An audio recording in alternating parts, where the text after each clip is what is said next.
Governance दो ऐसे शब्द हैं जो हम सब ने अपने जीवन में सुने हैं, पर हमें उनका सही मतलब और महत्व जानने के लिए आज हम यहाँ सब इकट्ठा हुए हैं। Good morning everyone. It is with great pleasure that we welcome you to the DMA Global Governance Summit 2024, a distinguished platform for leaders, visionaries and governance professionals all across the globe. This summit comes at a pivotal time where the world is striving for sustainable progress, just transitions and inclusive growth. We gather here to discuss, learn and share insights on the future of governance across various sectors as we collectively envision a better, more responsible world. I hope you all had a chance to enjoy some refreshments, and now we will be ready to begin our exciting day. Thank you all and welcome once again to the DMA Global Governance Summit 2024.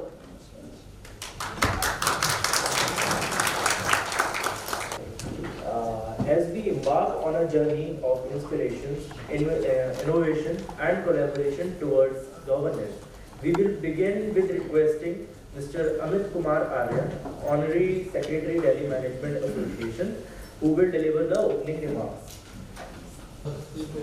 We request Mr. Amit Kumar Arya, Honorary Secretary, Delhi Management Association, CMA Dr. S.K. Gupta, CEO of ICMAI, Social Auditors Organization, Mr. Deepak Jain, Summit Chair and Chairman to DMA ESG Committee, Mr. Sanjay Gupta, Founder, Excellent Strategic Consultants, former CS and CCO, Indigo Airlines, to please light the ceremonial lamp symbolizing illumination of knowledge and the beginning of our event.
Salve Pichao.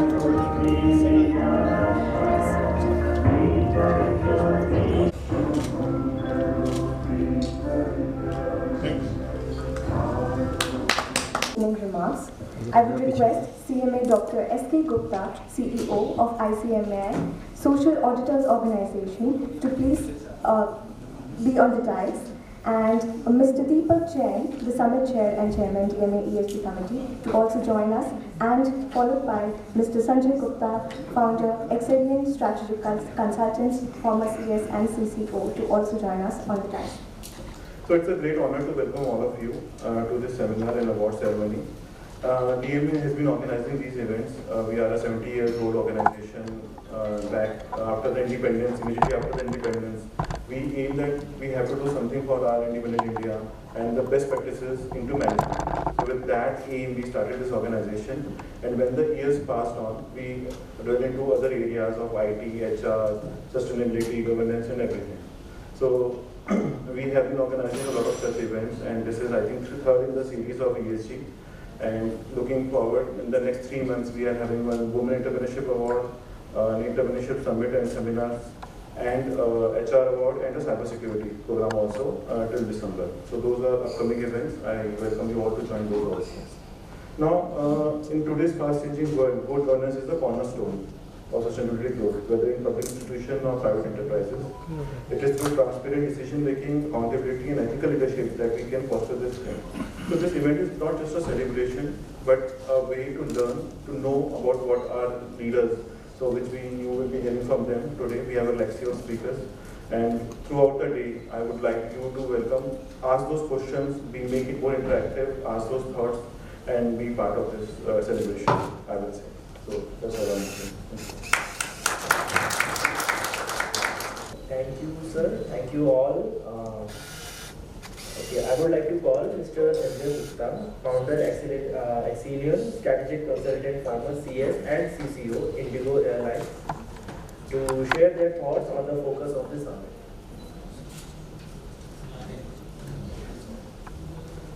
Good morning, everyone. Good morning.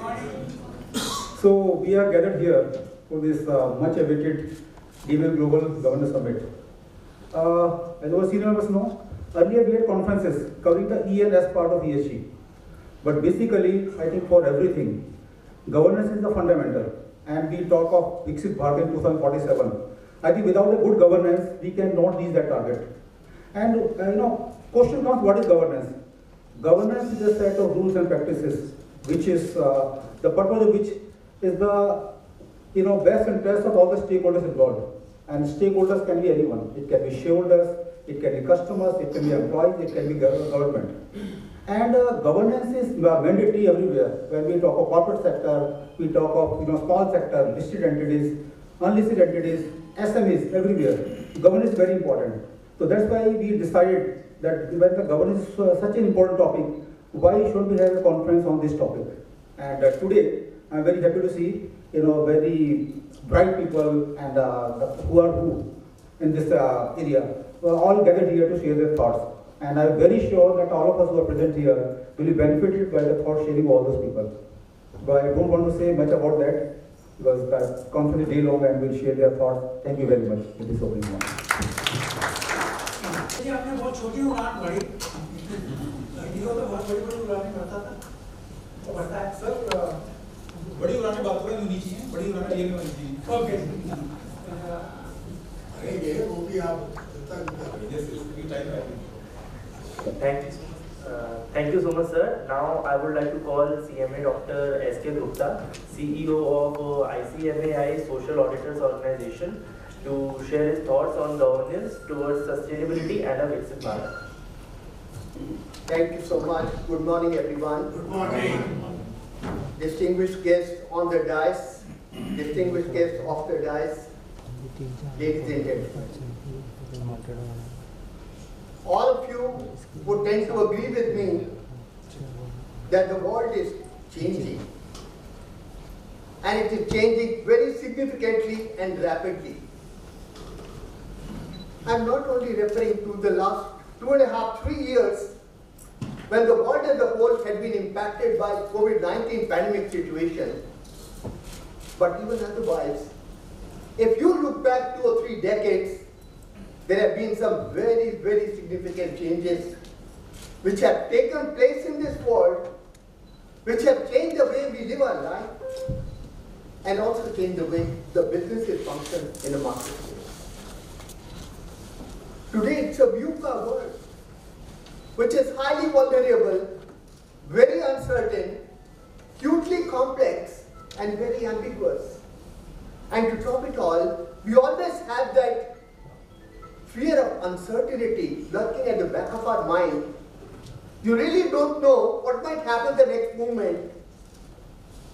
And in this kind of hyper-competitive VUCA business and economic environment, we have some old gold-plated companies which are still existing in the marketplace. They've been able to sustain. Many of them have vanished. Kodak, Nokia, just to name a few.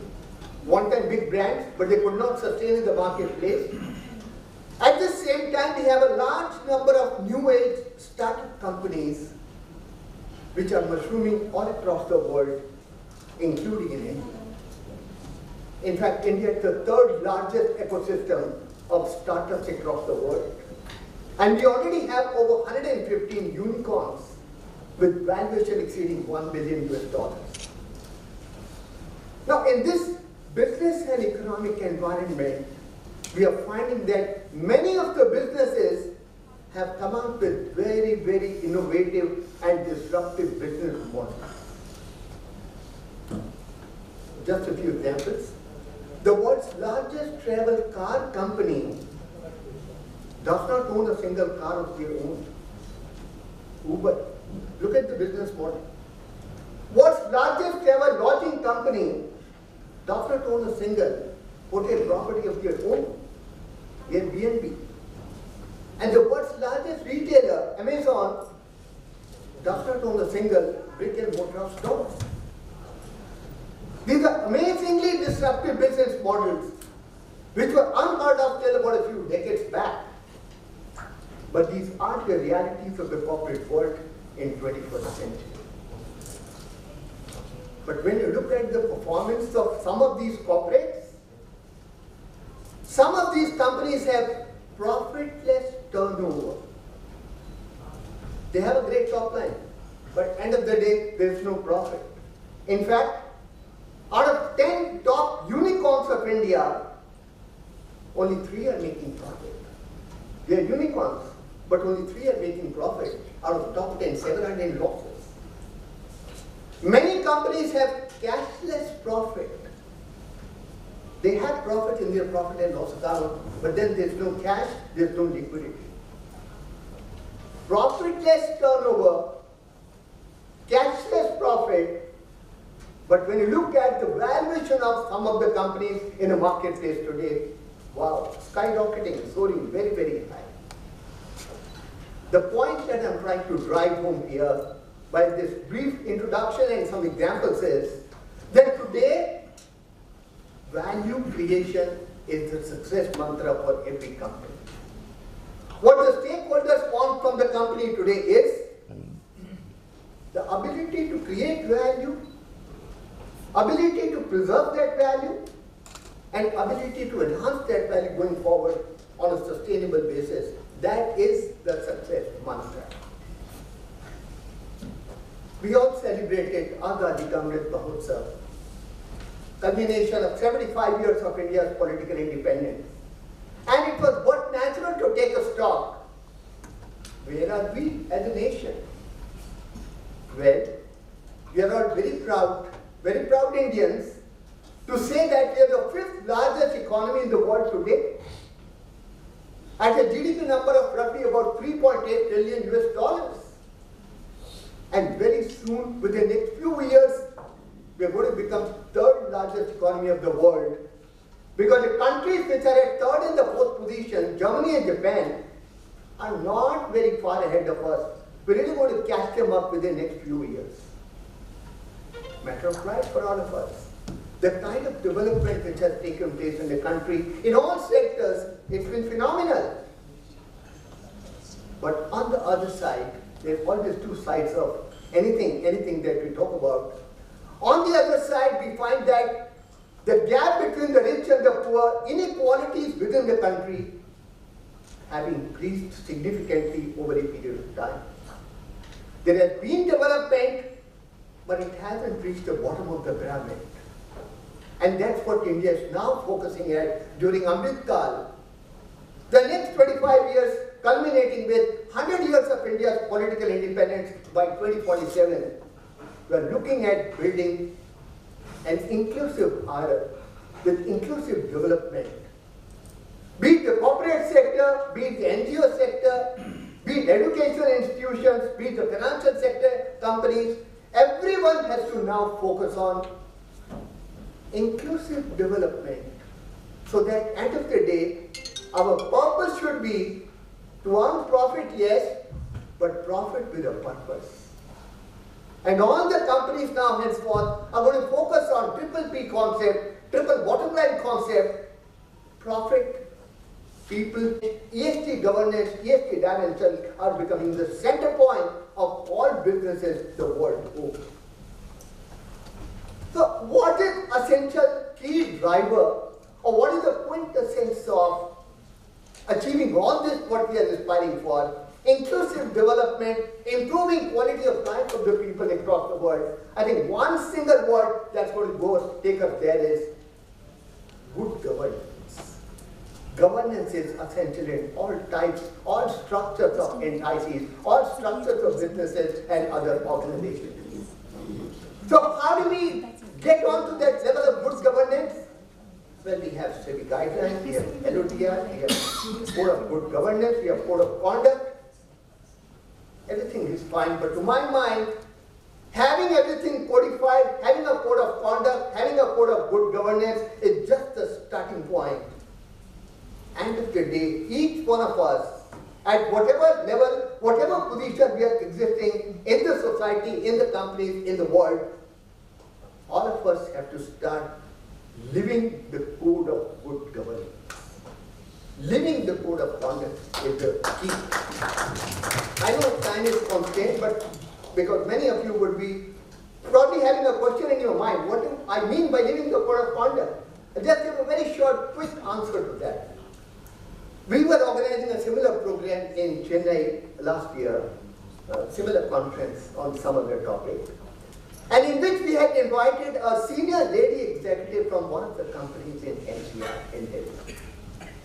And as it's a normal protocol that we follow in seminars, conferences all across the world, when you invite people onto the dais, you welcome them, greet them, and when everyone has spoken, technical session is over, we probably give them some kind of a memento, normal protocol everywhere. When everyone had spoken in this seminar and memento was being given, that lady sitting next to me very, very graciously got up, accepted the memento very, very humbly, but as soon as she sat down, she whispered in my ears, Dr. Gupta, what is the cost of whatever you are giving to me inside this gift wrapped box? Well, I've been part of seminars, conferences all across the world. Number of them, I don't really even count the numbers. Nobody had ever asked this question to me. I said, Madam, this is just a gratitude, our thankfulness to you. You are having come all the way from Delhi and your deliberations were very, very nice, very knowledgeable. This is nothing a small memento. But she said, no. She said, my company has a code of conduct. Okay? And as part of that code of conduct, there is a gift policy. Okay? And then as part of the gift policy, there is the threshold amount mentioned. If whatever you are giving to me inside this gift wrapped box is beyond the threshold value, sorry, I will not be able to accept it. Somehow I was able to pacify her, calm her down, saying that, Madam, please don't worry, this is just peanuts, nothing, it's just a thankfulness from our side. But look here, here was a lady who was living the code of conduct of her company. Governance in practice, governance in action. Similarly, when we talk about ESG, there is a BRSR requirement, there is a core BRSR requirement. But if you only follow that as part of your tick box exercise, or Clause 49, LODR, you just follow it as a tick box exercise, it's not going to be helpful either to you, or to the society, or to the world as a whole. Many good companies, even within India, have constituted a board committee on ESG, which is not mandatory as of now, but voluntarily they have gone ahead and they have found the ESG committee of the board.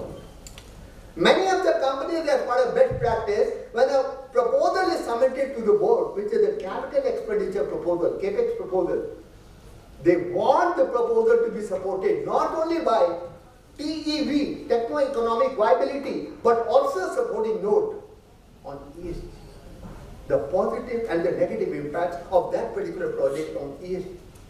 Many of the companies have gone one step forward, not only CAPEX proposals, but all proposals going to the board for approval.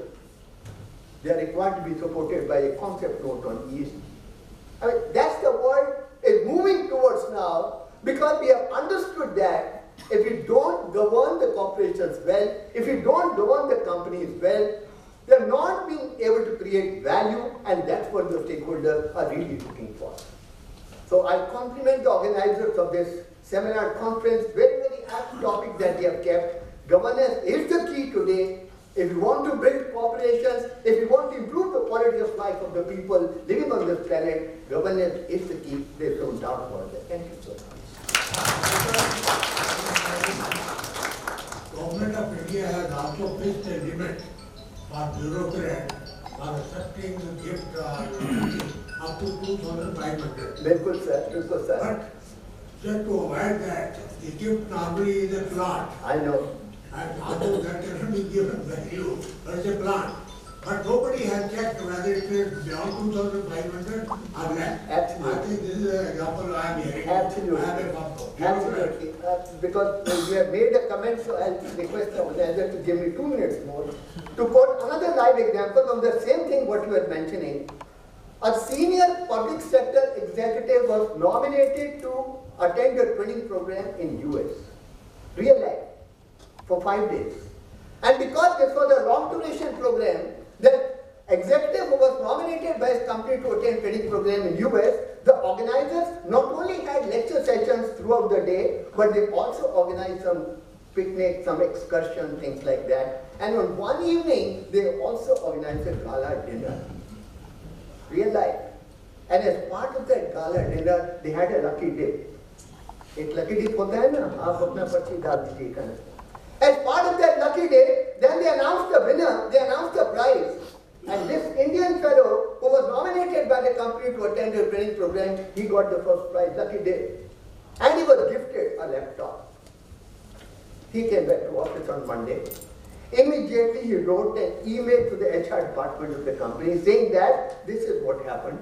I will not repeat, I went to US gala dinner, lucky day prize, whatever. He wrote everything. Kindly advise what do I do with this?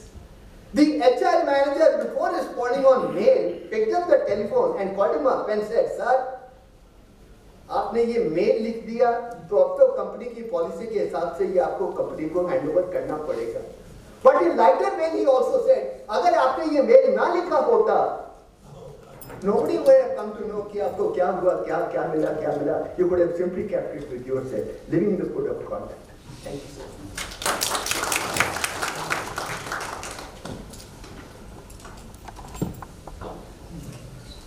Thank you sir, very inspiring speech. हमारे बीच doctor Neeraj Gupta है, IACA से, वो he is heading the school of corporate governance in IACA। Can we humbly request him to please join the day guys? Clapping for him also.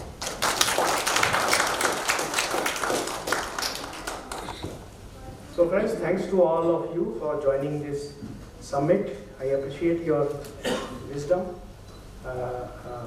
to join this conference, because you also in your life, I believe, promote good governance in your life, in your organization. That is why this summit has interested you.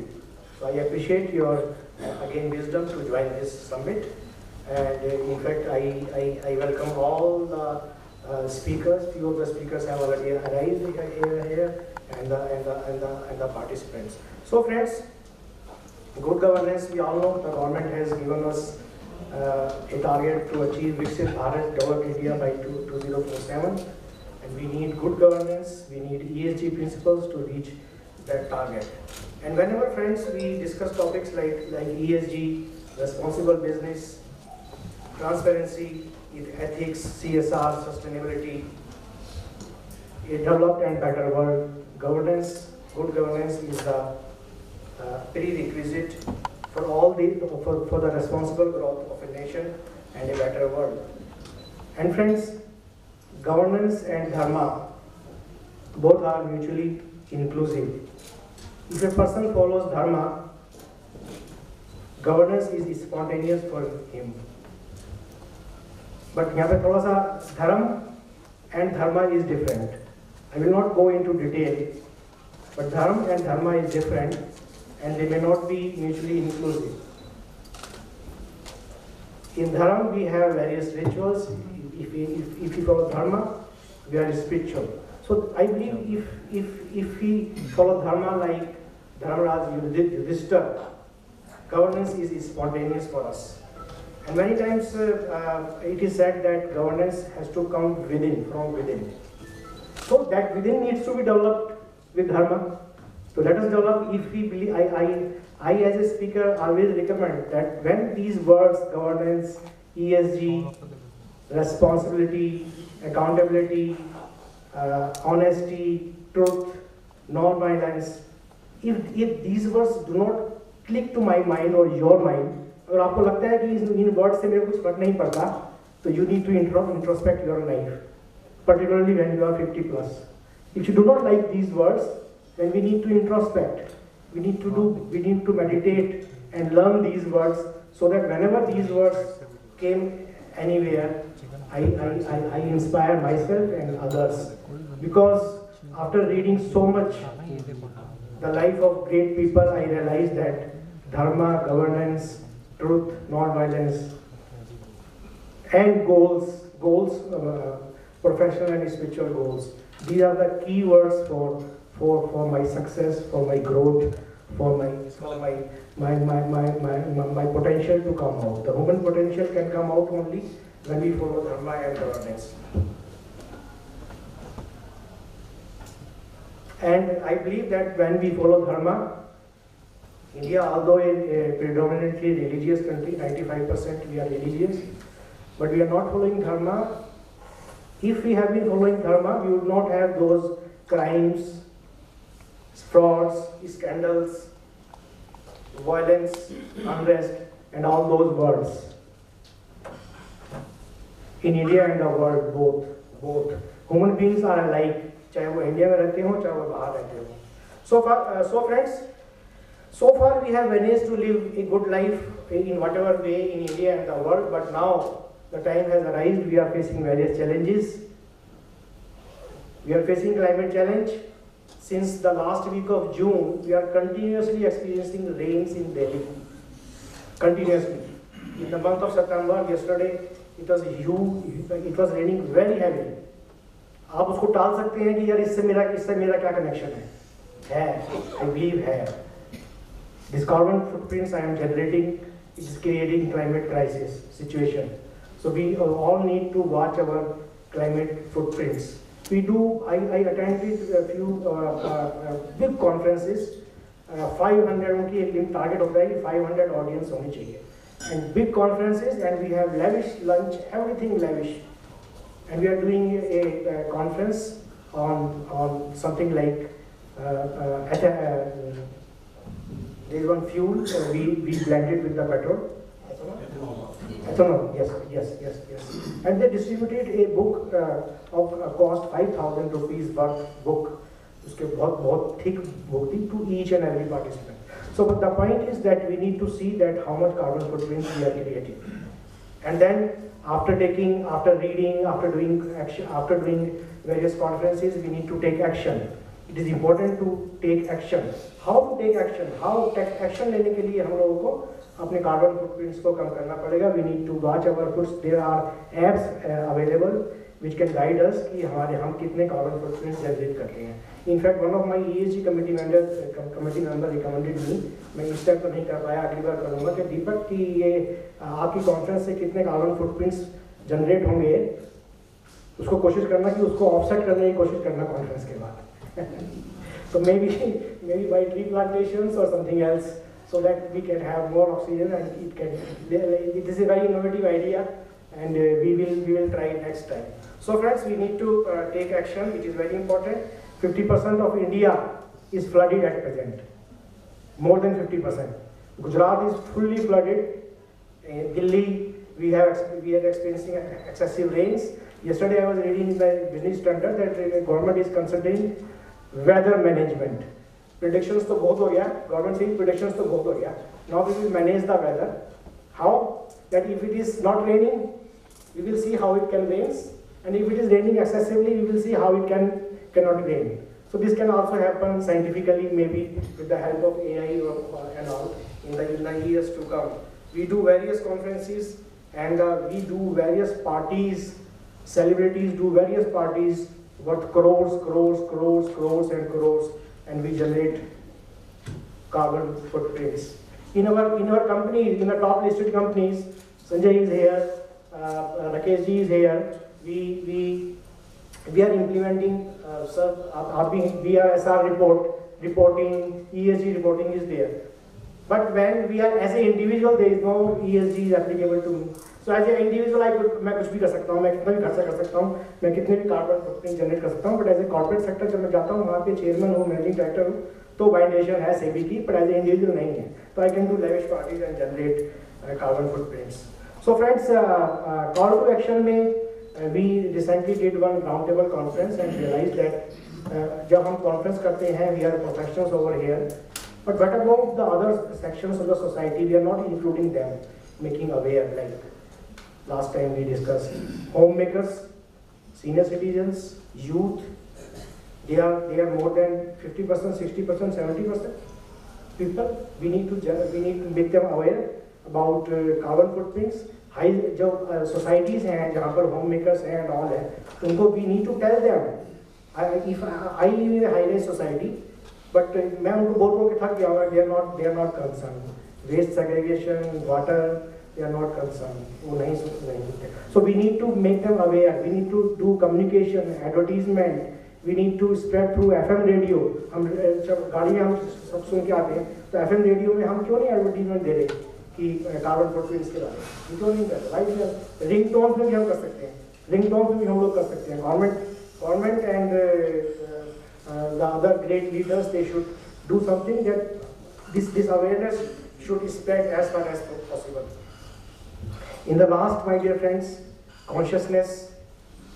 We need conscious leadership to move towards a developed India, to move towards a net zero in India and the world. Conscious leadership means the leader who knows कि मेरे action का result क्या होगा. And unconscious leader is who is not cared what my action will bring you. So conscious माने मैं जागा हुआ हूँ, and unconscious में नहीं, मैं सोया हुआ हूँ. So we need conscious leadership. And someone asked me in a gathering, what do you mean by consciousness and how I can achieve consciousness? So friends, normally our life consists of our body and mind. We are slaves of our senses. So we need to transcend our body and mind and reach consciousness. This can be done with the help of meditation. आप अपने higher self को, the Brahman, the God inside you, उसको जगाएं. And that can be done with the help of meditation. And जब आप उसको जगाएंगे, then you will not do any mistakes in your life.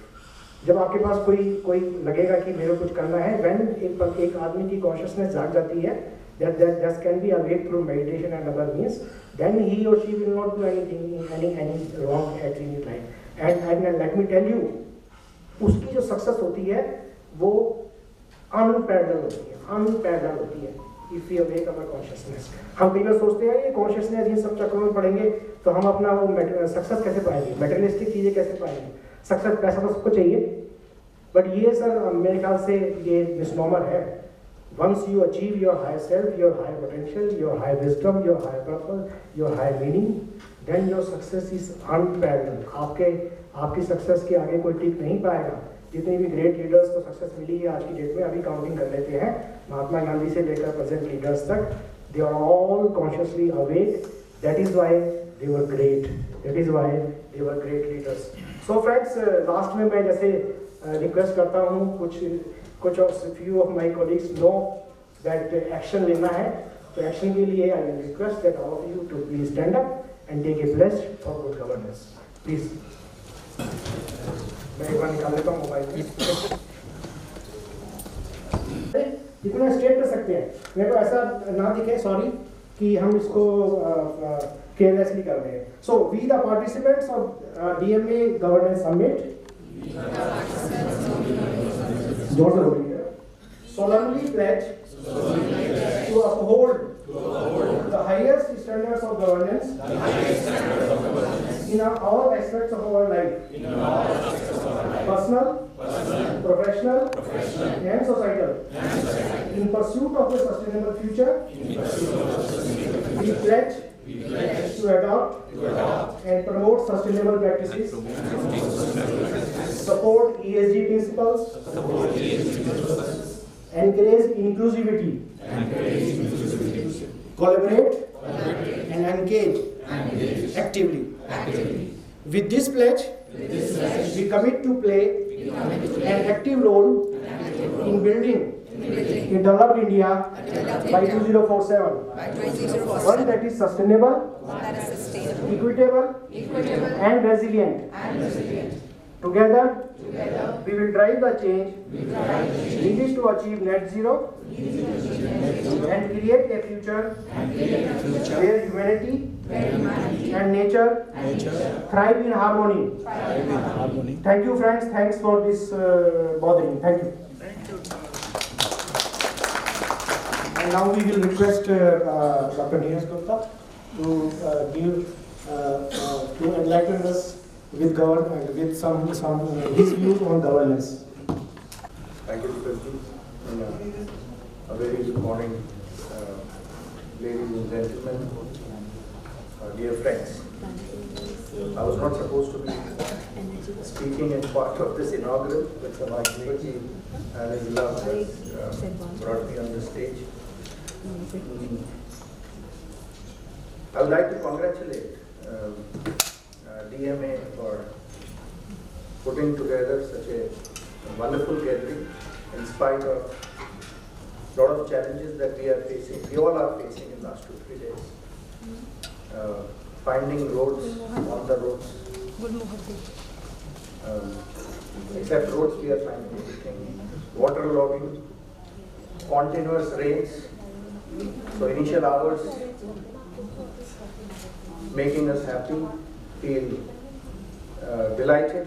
But as we see it doesn't stop, we start getting worried.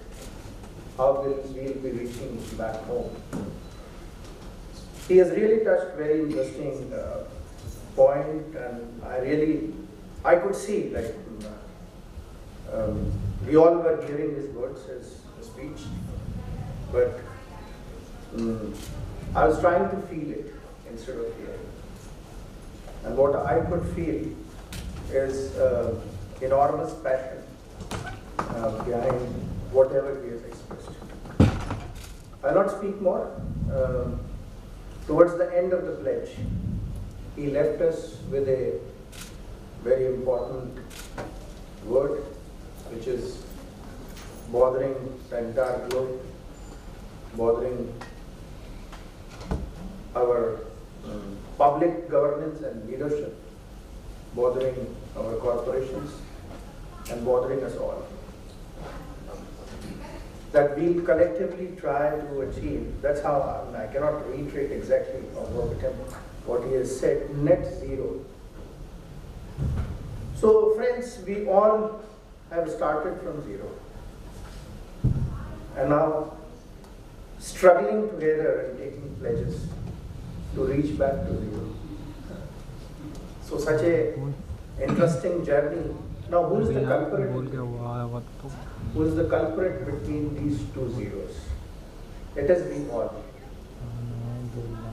Collectively and individually.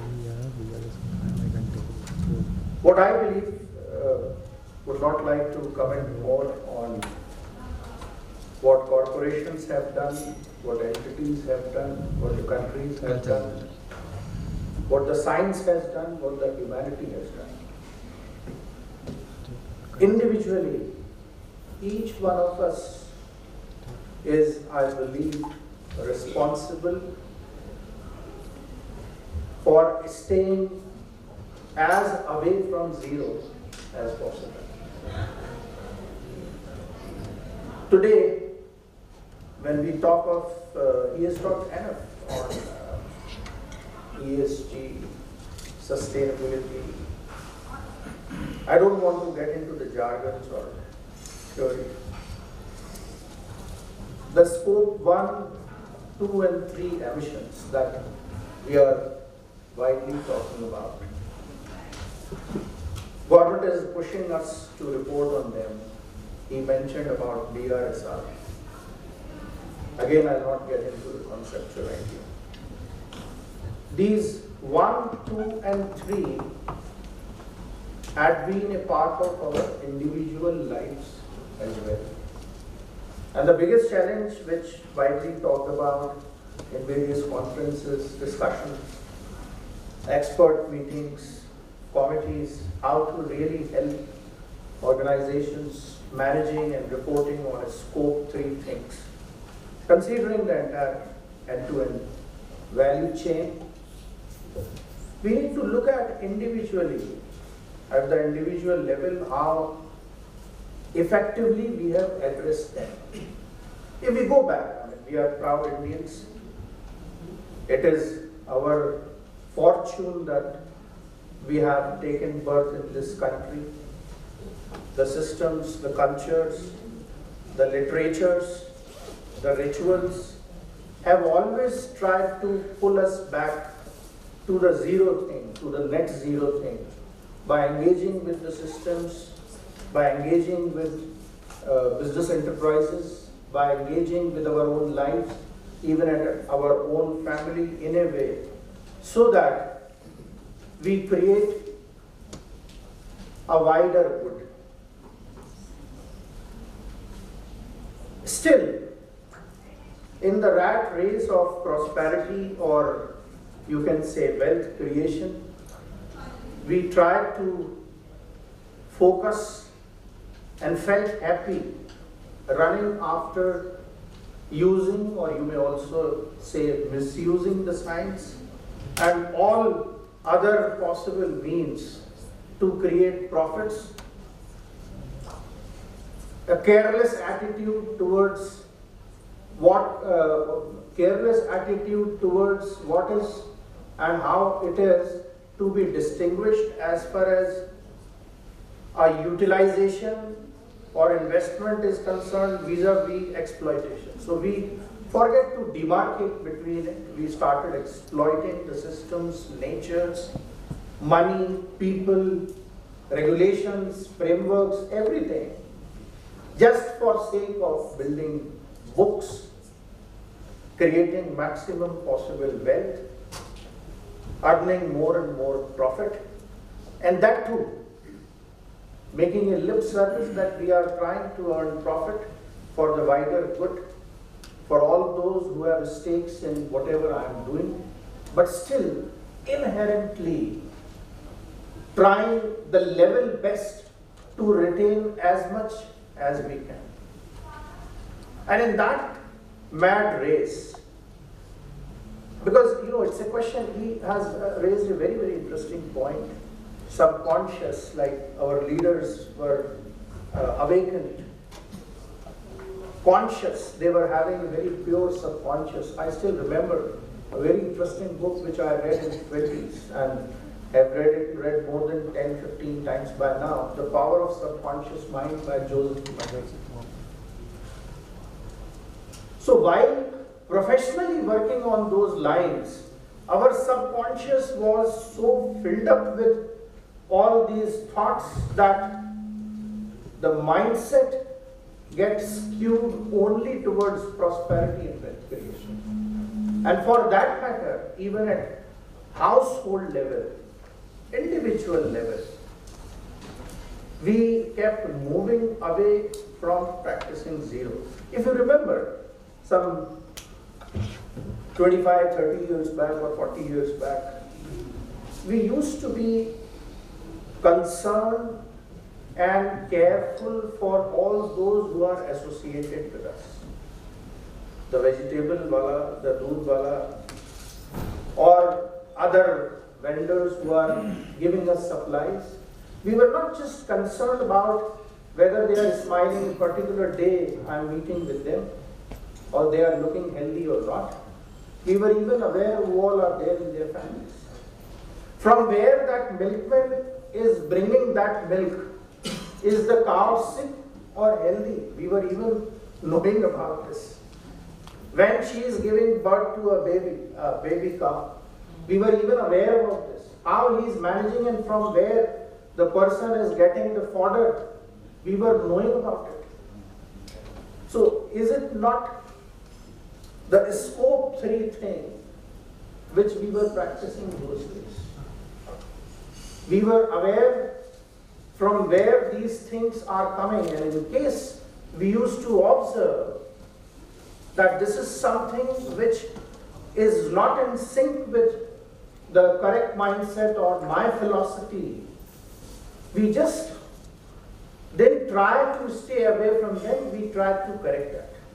We used to counsel, we used to coach, we used to persuade. Still, I'm not saying we used to, we still do it. But at the mass level, it is, vanishing. Sorry, I have a bad throat. It's vanishing day in, day out. Because we don't even have time to talk to our children, to our family members, have a dinner or breakfast together. Who cares for these suppliers? If they are coming on time, giving me the right price, and the right quantity is what is sufficient and enough for me, I should not care beyond this. Because if this person will not come, I have n number of options. Or if I am not happy dealing with the individuals, I have, so many applications who are going to help us where I don't even know from where it is grown, from where it comes, from where it doesn't come. Today, companies are struggling to cope up with the scope 3 challenges and trying to figure out what all my backward integrators are doing, how they are doing. And a lot of big seminars are happening, a lot of thought leadership is coming in. And again, we are somewhere lost in the challenge of securing the zero again. So that's my, just a brief point. So individually, if in nutshell or in summary I would like to mention, individually if we think, if we develop that philosophy, if we practice it, and we sensitize all those who are in our family for attaining net zero at the household level, I'm sure we will be able to contribute in our respective organizations. Otherwise, we'll get lost in the complex or easy, whatever way you take it, the BRSR templates or other disclosure templates which are given by so many advocacy organizations like Climate Disclosure, Carbon Disclosure Project or GRI or Integrated Reporting Framework or and so on and so forth. So friends, he has rightly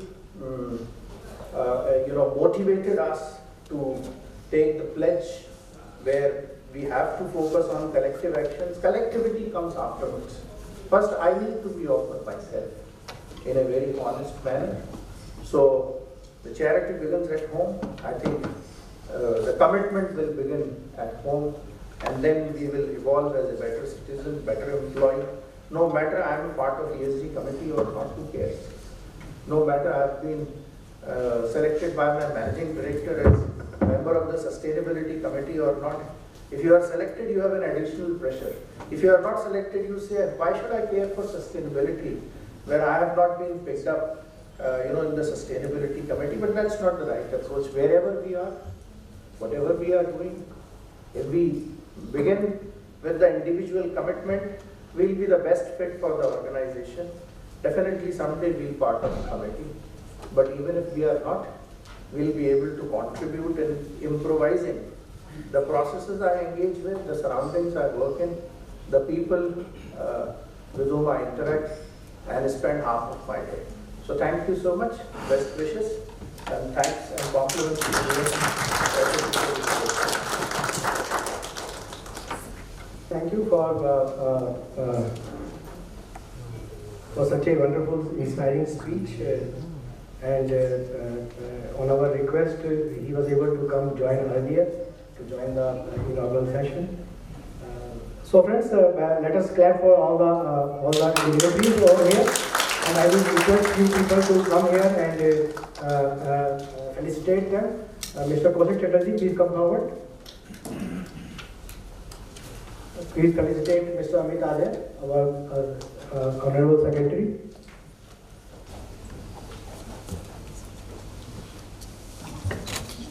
Please, sir. Sir, please. I request Mr. Ram Chauhan and one gentleman is there from and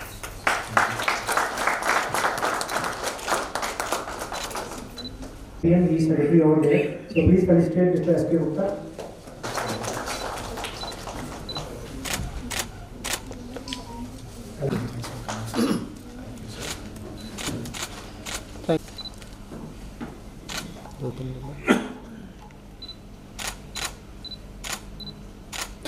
Please be seated.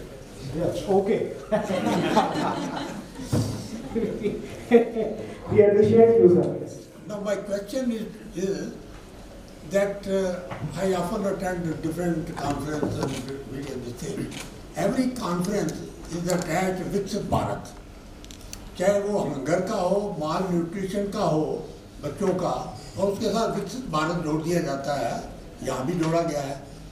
My question to you is, what is when we say Viksit Bharat, what we expect in 2047? See, I passed my mechanical engineering in 1966 from Delhi College of Engineering. When I passed, I had 4 appointment letters in my pocket. It was a problem, where should I join? But at 1966, one of the problems, I never thought that in 2024, 46,000 postgraduate and graduate from Haryana will apply for a सफाई कर्मचारी. कभी मैंने सोचा भी नहीं था. और वो 2047 में 80 करोड़ जो आदमियों को अनाज मिल रहा है, क्या उस वक्त जीरो हो जाएगा ये? क्या अनएम्प्लॉयमेंट जीरो हो जाएगी? सब हम लोग बड़े खुशहाल और सारी चीज़ें हो जाएंगी. मेरे को थोड़ा सा because I will not be able to see that 2047. So definitely when we give ourselves a goal, and 2047 we have already given us a goal to reach GDP हमारी हर साल बढ़ती रहेगी. We are now among fifth largest economy. We will become third largest economy. Whenever GDP will grow, our per capita will grow, and definitely poverty अभी पिछले doctor Neeraj is here पिछले 10 सालों में हम लोगों ने काफ़ी कुछ अचीव किया है. इतना अचीव नहीं कर पाए पर किया है. So जैसे जैसे हमारी GDP बढ़ेगी, the world is watching India with awe, with respect, with that India will do something great. And हम अगर जो सब मिलके इसको इस थॉट को प्रमोट करेंगे, उस तरफ सोचेंगे, तभी अच्छा रहेगा.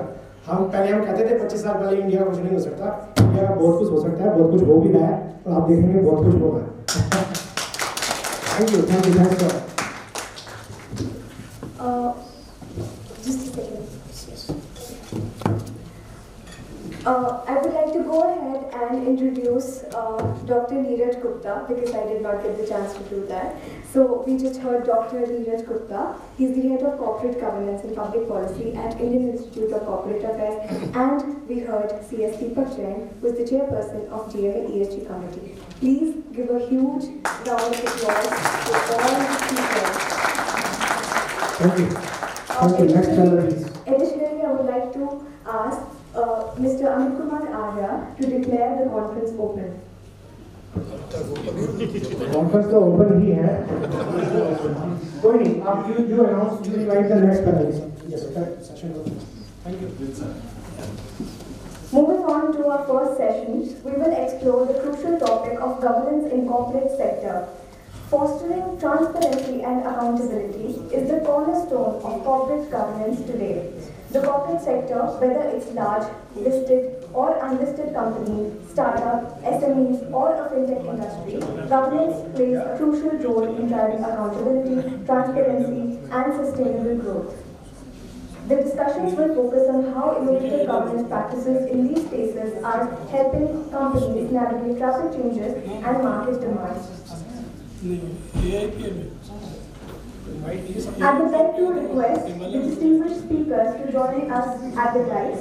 Mr. Sanjay Gupta, founder, ex-Indian strategic consultant, former CS and CCO Indigo Airlines. CS Deepak Jain, Summit Chair and Chairman of DMA ESG Committee. Mr. Neeraj Gupta, Panel Chair and Head of Corporate Governance and Public Policy at IICA. CS Rakesh Sharma, Corporate Secretary and ESG Professional at Lumix World, and Mr. Hitendra Mehta, Managing Partner at Central Legal and a Managing Committee Member at SHS. Please join us at the dais, dear speakers. So we have a very distinguished panel on the dais. Mr. Sanjay Gupta, more than 35 years of experience in the corporate sector in government area. Mr. CS and CA Hitendra Mehta. We all in corporate sector in CA and CS fraternity, we all know him. Mr. Rakesh Sharma, CS Rakesh Sharma, and then of course Dr. Neeraj Gupta. So friends, the topic here is governance in the corporate sector. And normally whenever we discuss governance in the listed companies. Because on listed companies, all the provisions, all the SEBI, MCA, the stringent provisions are applicable. But somehow the unlisted companies, startups, SMEs, small medium enterprises, fintech, these all companies do not have such stringent measures as the listed companies do have. But stakes are huge. We all know, the panelists, we all know that the stakes are huge in startups, small medium enterprises, fintech companies, unlisted companies. So I intentionally designed this topic so that we can cover other companies also. And if I give a brief, in unlisted company, the transparency is limited because in listed companies we need to report to the SEBI. In unlisted company, the stringent measures are less as compared to the listed companies. Then in startups, many times we are concerned about the valuations. Kitni valuations hai? We are concerned about valuations, huge valuations. In fact, once I was thinking that everyone is concerned about valuations, and our CSR and all, in CSR contribution, the mandatory requirement is to give 2% of your net profit to the CSR fund. I have an innovative idea, that why don't we involve valuations, the huge valuations. In the last 2-3 years, the stock market कितना 50% बढ़ गई, कितना 40% बढ़ गई है. तो हम 30% 30% 50 52,000 थी अपना कोविड के टाइम पे. तो why don't we design something that जो valuations हैं, इसका भी हम कुछ परसेंट जो wealth है, हम कहते हैं कि ये टॉप 5 में है एशिया's richest एंड ऑल. हम अपनी वेल्थ का भी ऐसा कुछ क्राइटेरिया निकालें कि इस वेल्थ का भी कुछ ना कुछ परसेंटेज CSR या कुछ क्लाइमेट फंड वगैरह में जाए. बड़ा इनोवेटिव आइडिया मेरे हिसाब से. तो professionals can think over it. आप हितेंद्र जी तो ज़्यादातर मिलते रहते हैं इधर उधर. So friends, startup, fintech companies, then small and medium enterprises, and we need governance to move to net zero in all these companies also, because these companies are also manufacturing companies. So the governance mechanism is not so strong. So I will speak later on, and I would like to invite Sanjay Gupta ji to enlighten us with his views on the governance in listed and unlisted companies. Sir please एक बार मेरे ख्याल से session की बात करते हैं. नहीं, मैं थोड़ा सा आपको करेक्ट करना चाह रहा हूँ. From 1st April 2024, there is no difference between listed and unlisted company. Each company has to follow that path. Please look into this later. We'll deliberate on this, sir. I think Sanjay needs to speak. We'll discuss. I'm sure we'll bring your point very well this time. How the things are different between listed and unlisted entities. Very well. So when we talk of listed companies, we are speaking.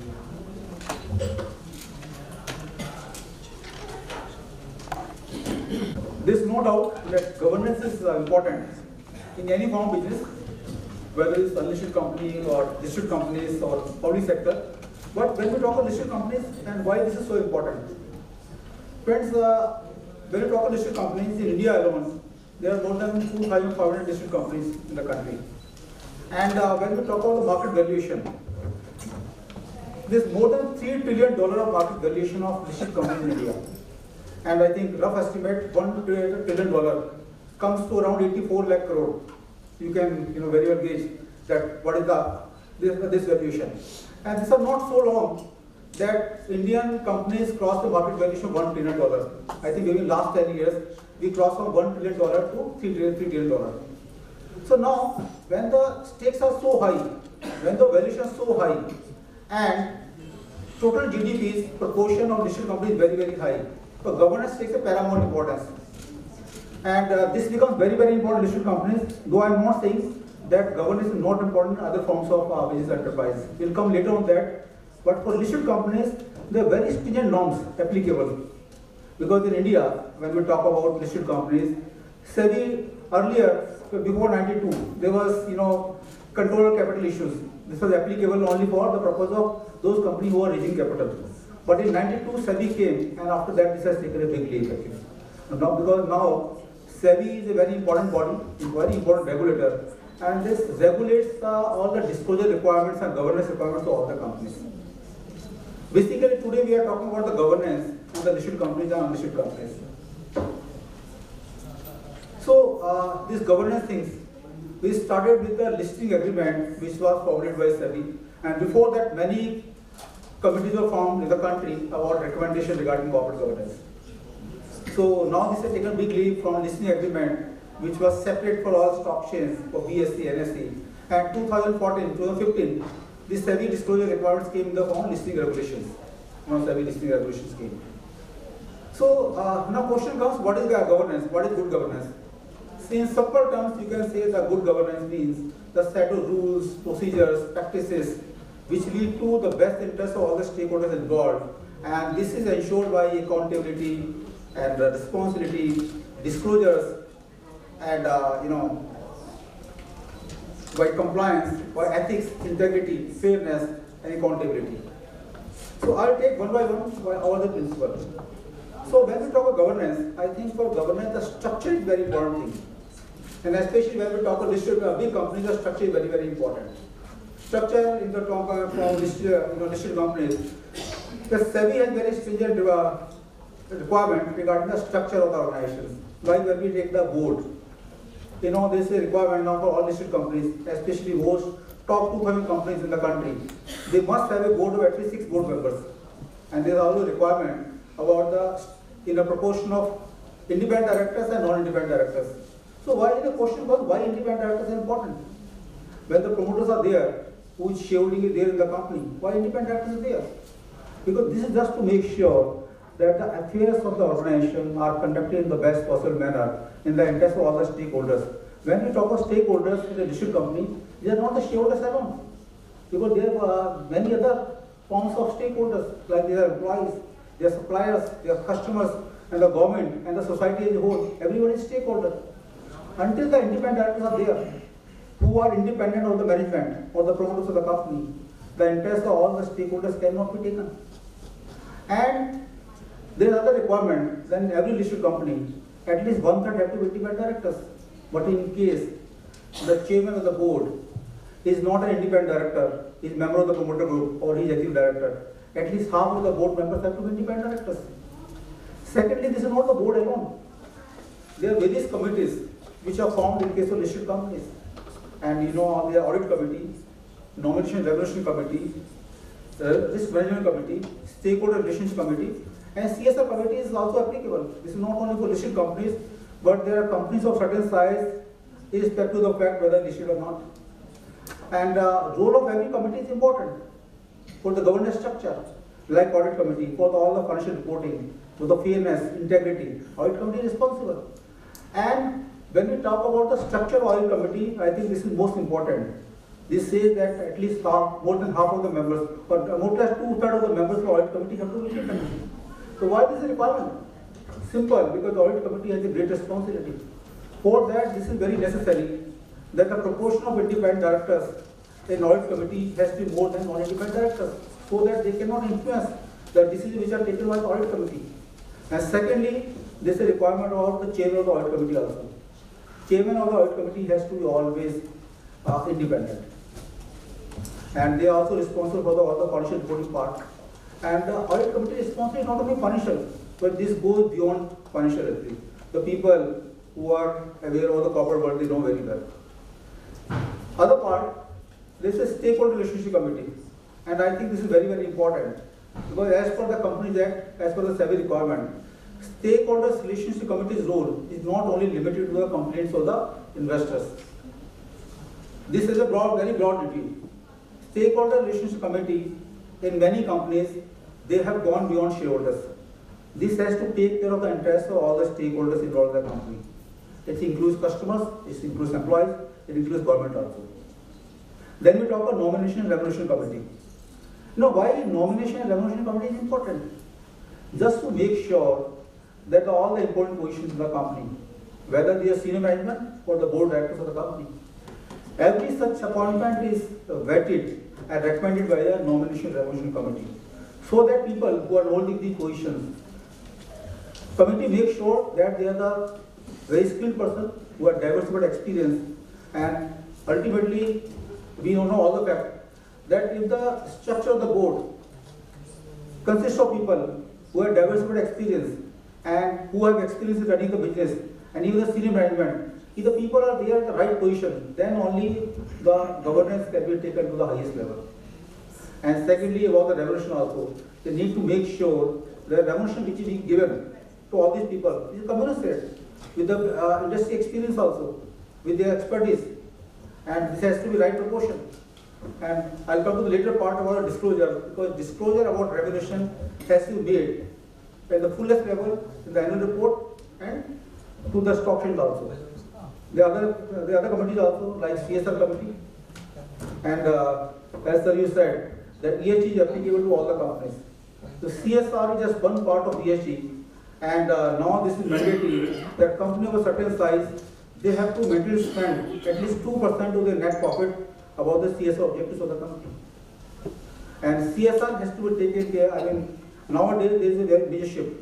When in 2014, the CSR committee was formed. I mean, this was came in the form of Companies Act, when formation of CSR committee was made mandatory, and the companies have to spend at least 2%.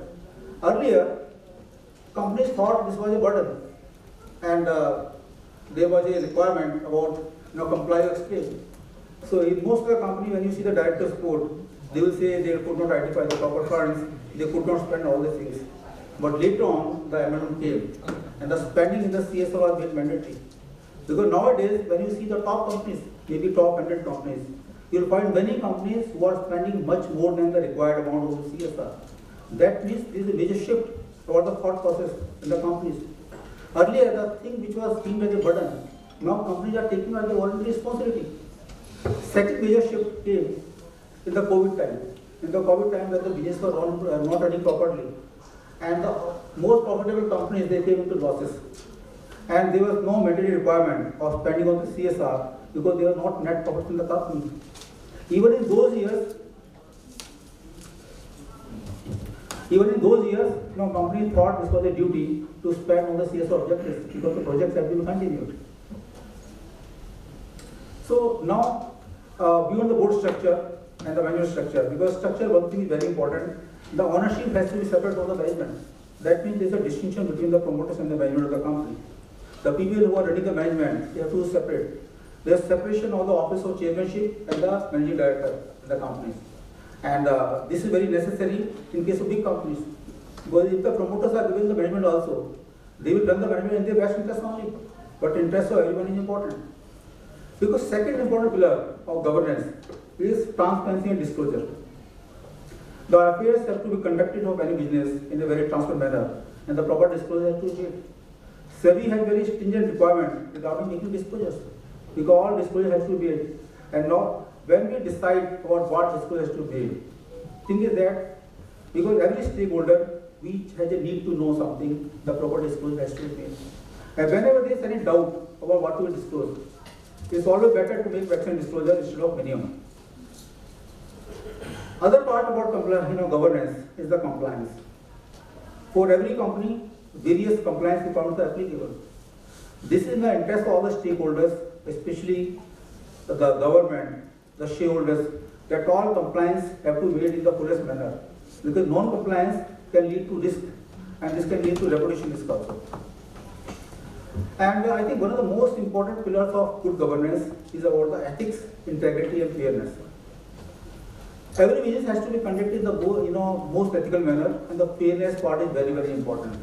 And this is the reason that in various companies, the code of conduct is applicable as to various people, whether at the management level or at the CEO level, top management level, and all the employees of the company, they have to comply with the code of conduct. And Mr. Deepak Jain has already indicated that we are running short of time, so I have to just run fast. And other part is accountability and the responsibility. Because when people are entrusted with the management or they are holding board position, accountability for the action by everyone is very, very important. And we talk a responsibility part. Responsibility basically I will talk in the terms of social responsibility. Because every organization has a social responsibility. And we talk about development. This is not only the development, it's also profitability.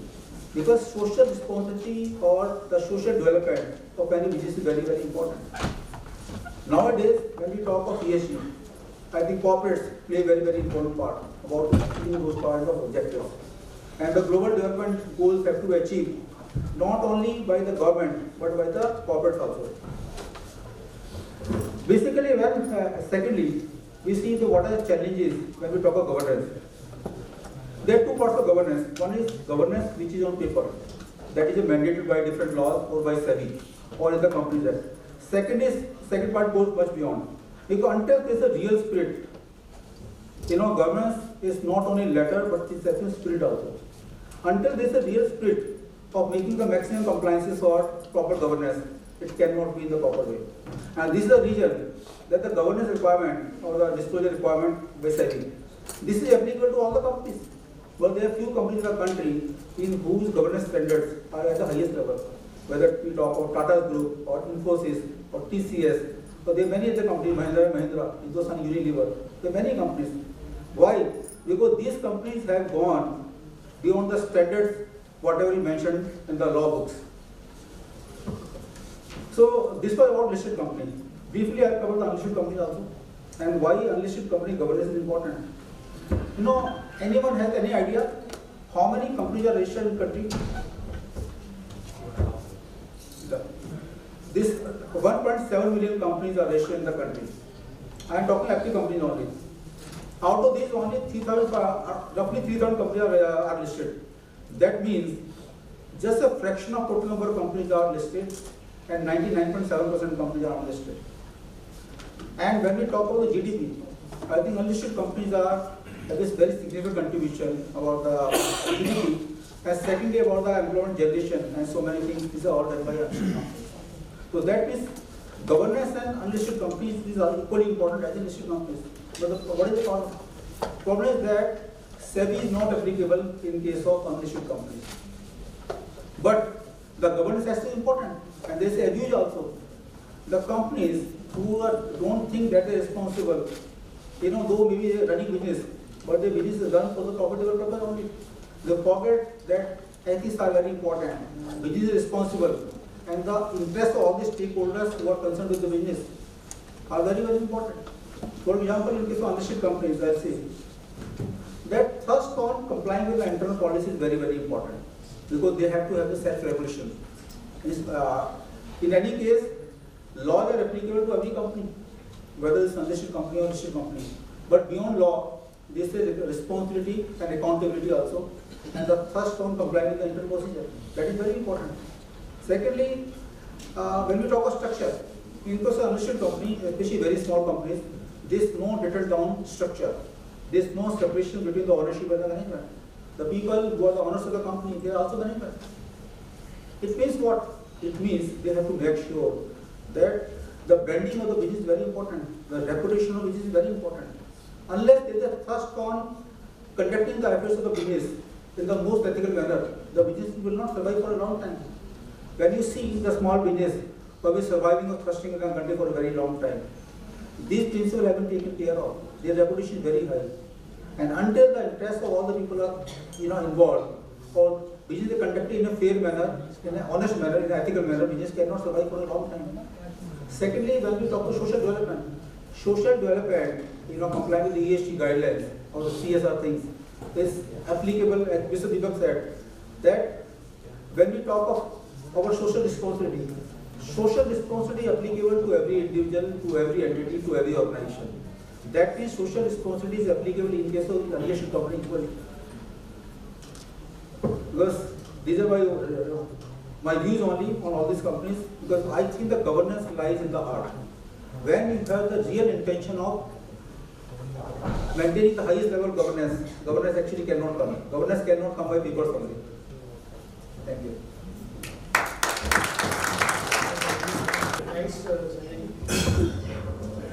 Actually हम लोगों ने क्योंकि inauguration let start किया था तो हम behind the schedule है, so we would like to finish as fast as possible. So I will request all the speakers to be specific and brief. So now I will invite Mr. Rakesh Sharma. So Mr. Sharma, then I will request Mr. Hidendra Mata, and in the end Dr. Neeraj will close the session with his closing remarks, including the answer to your questions. So Mr. Sharma, you are covering, I believe, SMS. Yeah, please, over to you. So we need to be brief and specific. Please, thank you. First of all, I would like to thank you, DMA, Deepak sir, for inviting me for sharing my views. A lot of deliberation is going on related to the ESG and sustainability everywhere. But everybody is seeing and observing at some point of time it's a non-financial disclosure, I think. But it's not like that. In the recent news, if you see, there is one statement which can impact the company's financial position. Like I say, I recently read a news, and it is available on the web portal, and you can check it on Google. The Volvo car has said that they don't have any vision for this ESG and sustainability. The moment they raise this, they submit it to the other regulator, their share price value will decline. So you just see how it is important. So that's the part which I want to share at the outset. Now as we said, that we know that the governance should be within. Within means within in our core heart, that we should see sustainability and the governance in our core heart. And when we see the corporate governance, when we talk about the corporate governance, it's related to the corporates. Corporates are the corporate citizens, and we cannot ignore that there should be some regulation always there. No, it's not like that. Regulations are already there in the system. If you see how many of I know and agree with, everybody knows about the Article 51 of the Indian Constitution. There are fundamental duties. These are also applicable to every entity. We cannot say it is not applicable to my company. It is applicable. The directive state policy is also there in the Indian Constitution. Similarly, Section 166, there is the duties of the directors, which is equally applicable to all companies, irrespective of their size and scope and the turnover or whatever. If there is an entity, corporate entity, there is a Section 166 which is applicable. And similarly, there are certain parameters which is mentioned in Companies Act as well. Section 134, which requires the energy conservation data related to the E part of the sustainability. It is equally important for look into this, the conservation of energy and technology absorption parts. Similarly, there are a lot of provisions. Like I would like to share that there is a Bharatiya Nyaya Sanhita. Earlier there was a IPC, Indian Penal Code, that has been replaced by BNS. There is a 2 sections. How many of I am not aware earlier, but because I am now moved to the manufacturing company, currently I am working with the Lumex World, and we have a lot of facilities. I need to take care of this E part. So BNS has 2 provisions related to the water and the safety provisions as well. If I am doing the wrong thing to anybody else, the BNS will be invoked by the governments. That's a very crucial sections. Then if we talk about the MSMEs, now move on to this MSMEs. MSMEs are what? Basically, they are the major player in the Indian economy. Approximately they play 30% of the GDP's part. So we cannot ignore this part. And if we see, MSMEs are the two important components. One is the manufacturing, one is the services. if we see the manufacturing part, there are a lot of input materials sourced by the many of the organizations in a global landscape. In India as well, the PSUs are procuring more material from the MSMEs. And if we see, I have just close to this, the BRSR reporting. I would like to share it. There are 3 companies which I have shorted down. There are 3 companies, 3M India Limited, which is procured 30% of material from the MSMEs. And the role of, you can just assume that role of MSME is very important. Then Asian Paints Limited, 18%. Ajanta Pharma Limited, that was one of the biggest company which is procuring material from the MSME, that is 59. They are disclosing it in their BRSR report. And similarly, the Dabur Digital Limited, that is also procuring material for 39% approximately.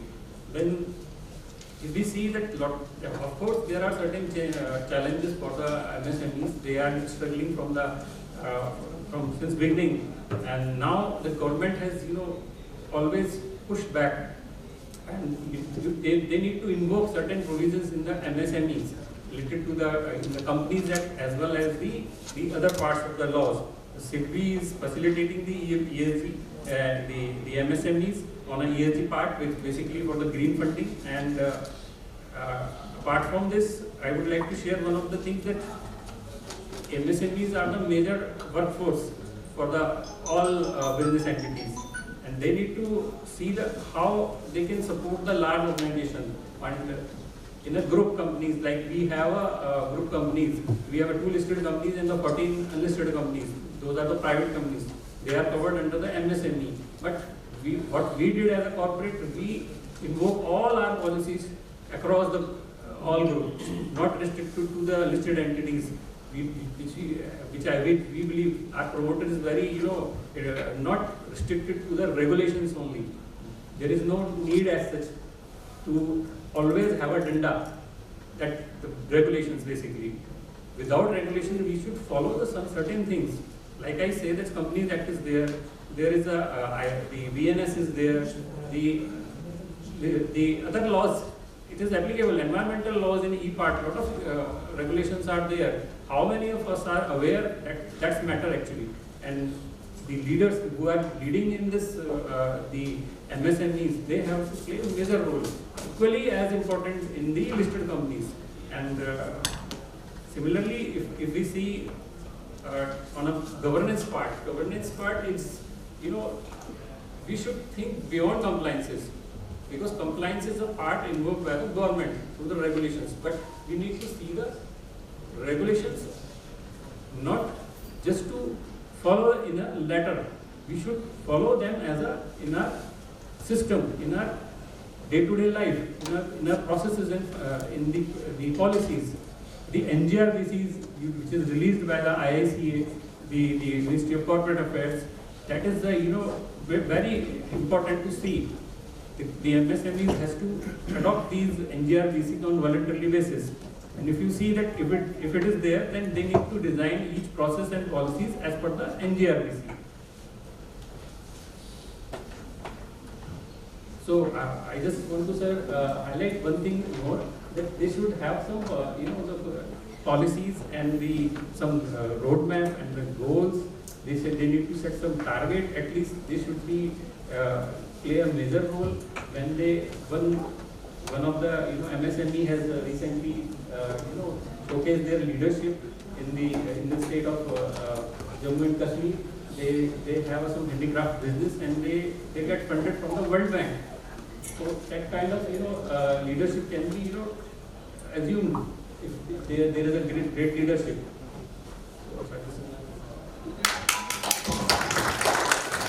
So thank you, Rakeshji. Like he said, MSME constitutes a major part of our corporate organizations. They contribute a huge amount towards GDP and give employment to most of the youth and all.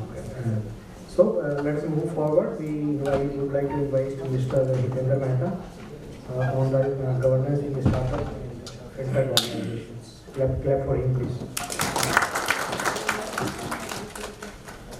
Thank you so much. Thank you so much, Deepakji. and thanks DMA for organizing this global conference on governance. I mean, this is such an evergreen topic. We can have endless discussions anytime. Maybe 5 years down the line also, 10 years down the line also, and when we have Viksit Bharat in 2047, that time also. I mean, first thing that strikes to my mind is that we talk about empowering governance. Should we really talk about empowering governance? We are already empowered. I mean, shouldn't we talk about inculcating good governance? I mean, that is the way to discuss. So when we talk about governance, even if we don't do anything, governance will take place. So whatever set of rules and regulations you are having in your organization, whatever laws are there, you have to comply that governance will take place on its own. So idea of all of us getting us here is to talk about good governance or maybe superior governance. Minimum benchmark is already set. We have for companies, we have Companies Act. For LLPs, we have LLP Act. For listed companies, additionally, we have SEBI, LODR regulations and all.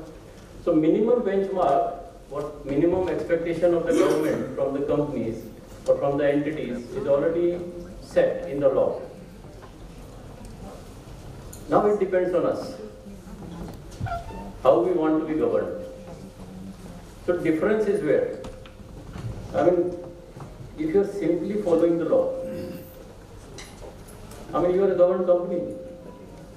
If you want to be seen as Infosys or as Tata's or something like that, so you have to go beyond.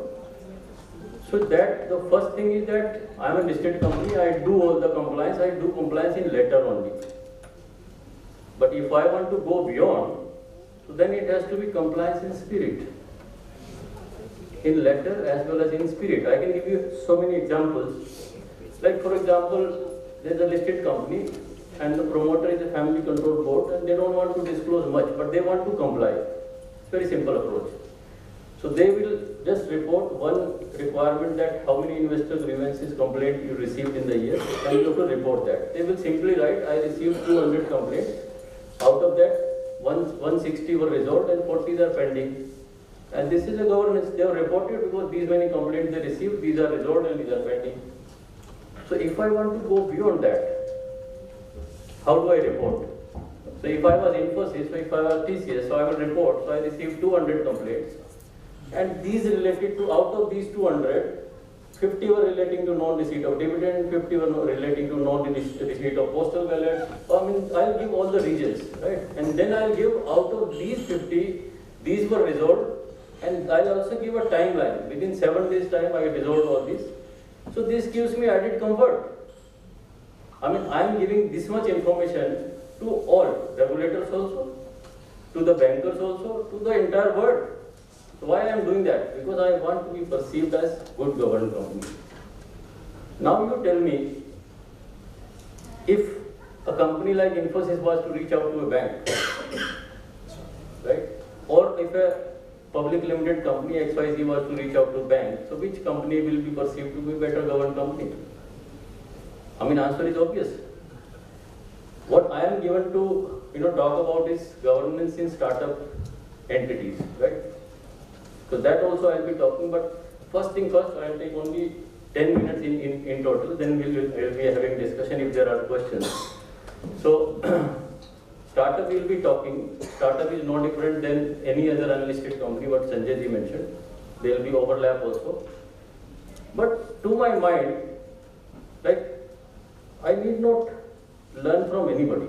I mean, this governance, superior governance is simply a mindset creation. So I have to create a mindset, right? The moment I have a mindset that I will remain compliant, come what may. This you do when you drive your car also. So do you deliberately cross the red lights? No? Because you know there will be penalties, there will be fine. You stop at red lights. What makes you do that? Because in your mindset, this is actually inculcated that if I do that, there will be repercussions. So I do that. So I've created that mindset, and that mindset in turn has become a habit. Now, on a day-to-day basis, nobody need to teach me. what is the cost of non-compliance. So mindset created, a habit developed, and a behavior followed. It's as simple. This is all in a nutshell about superior governance. And I'll reiterate again that it actually, goes beyond the realms of compliances. If I talk of compliance, then I'll be having a very narrow approach about governance. Compliance is something I cannot negotiate. I have to do. Can you tell me that, okay, I'll take care of compliances? And we know Paytm's example, recent example. RBI cancelled their bank license, right? Because they actually did not comply with the regulation prescribed by the Reserve Bank of India, and they had faced the consequence. A few thousand crores overnight they lost. The value eroded. Who were the people who are affected? Not only the promoters, yes, shareholders also, or maybe other stakeholders also. So this happens. It is not that it affects only the investors who have signed certain agreements, funding agreements. Actually, it happens to the all others who are connected in a way also. You take example of Uber or Ola, for example. Supposing Uber model fails, so will it not affect the livelihood of that driver who is running the cab? Has he signed any risk protection agreement with the company? No, he is not. He is simply running a cab because he is given a lead by the company, and basis that he is doing, and he is paying some part of that to the company. So this is how the model is operating. But then in turn he is a stakeholder also. So are we not concerned about that stakeholder? So that is more important. When we come to startup, startup is what? Startup as such is nothing. Start up. It has to be called startup entity, which is starting up, right? So startup is a word coined somewhere in some part of the world, and then we also picked up in 2016, we came up with a Startup India scheme. Prime Minister launched a Startup India scheme with a big bang from the Lal Killa, right? Now, can I ask from you one small question? Can a public company be a startup? No. Some no, some yes. Why no? I'm just asking. तो मुझे आपको engage करना है, therefore I'm asking. क्यों नहीं हो सकती? क्योंकि notification में लिखा हुआ है, it cannot become. Law says so. Private company, LLP and partnership firm, right? Now it is my choice. What kind of startup I want to become, right? Now if I have to raise funds from public, so I eliminate the options. So I cannot be a partnership firm, I cannot be a LLP because they are not eligible to raise public funds from public. The moment I raise funds from public, or the moment public money is involved, lots of governance requirements will come into play. If you raise money from public, then SEBI will also come into play. If you raise money from the banks as a loan, working capital loan or term loan, then banks set of obligation will come on you. So they will ask you to reconstitute the board. They will ask you to reconstitute the articles of association, put in certain clauses in that, right? So they want to protect their risks. Now, as an entrepreneur, as a startup entity, so can I take that risk of cutting corners with governance? If I do that, so this is the biggest damage I can do to my entity. How I can do that? I am a startup. I am not having sufficient cash, right? But my business is like that. It can have cash sales also. It can have, sales through online transactions also.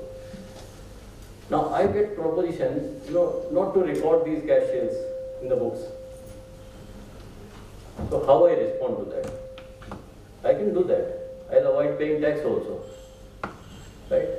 हम जाते हैं sweet shops में, I will not name, वो cash की एक पर्ची देते हैं, वो पता नहीं रिकॉर्ड होती है कि नहीं होती, उसमें काफ़ी टाइम तो पहले लोग सर्विस टैक्स की बजाय सर्विस चार्ज वर्ड लिख देते थे और आपसे वो भी ले लेते थे। सर्विस टैक्स लिखेंगे तो जमा करना पड़ेगा। So that actually shows the mindset of the person. If I am of that mindset, I will never grow. I will never scale it up, howsoever good the idea may be, right? So for a startup, I mean, if I approach these kind of shortcuts, I will fail at the very first stage of due diligence. Whenever I want to raise funds from any private equity investor or angel investor, so he will get the due diligence done. So one, if I am not recording the cash transactions in my book, my turnover will be less, right? I mean, top line will go down.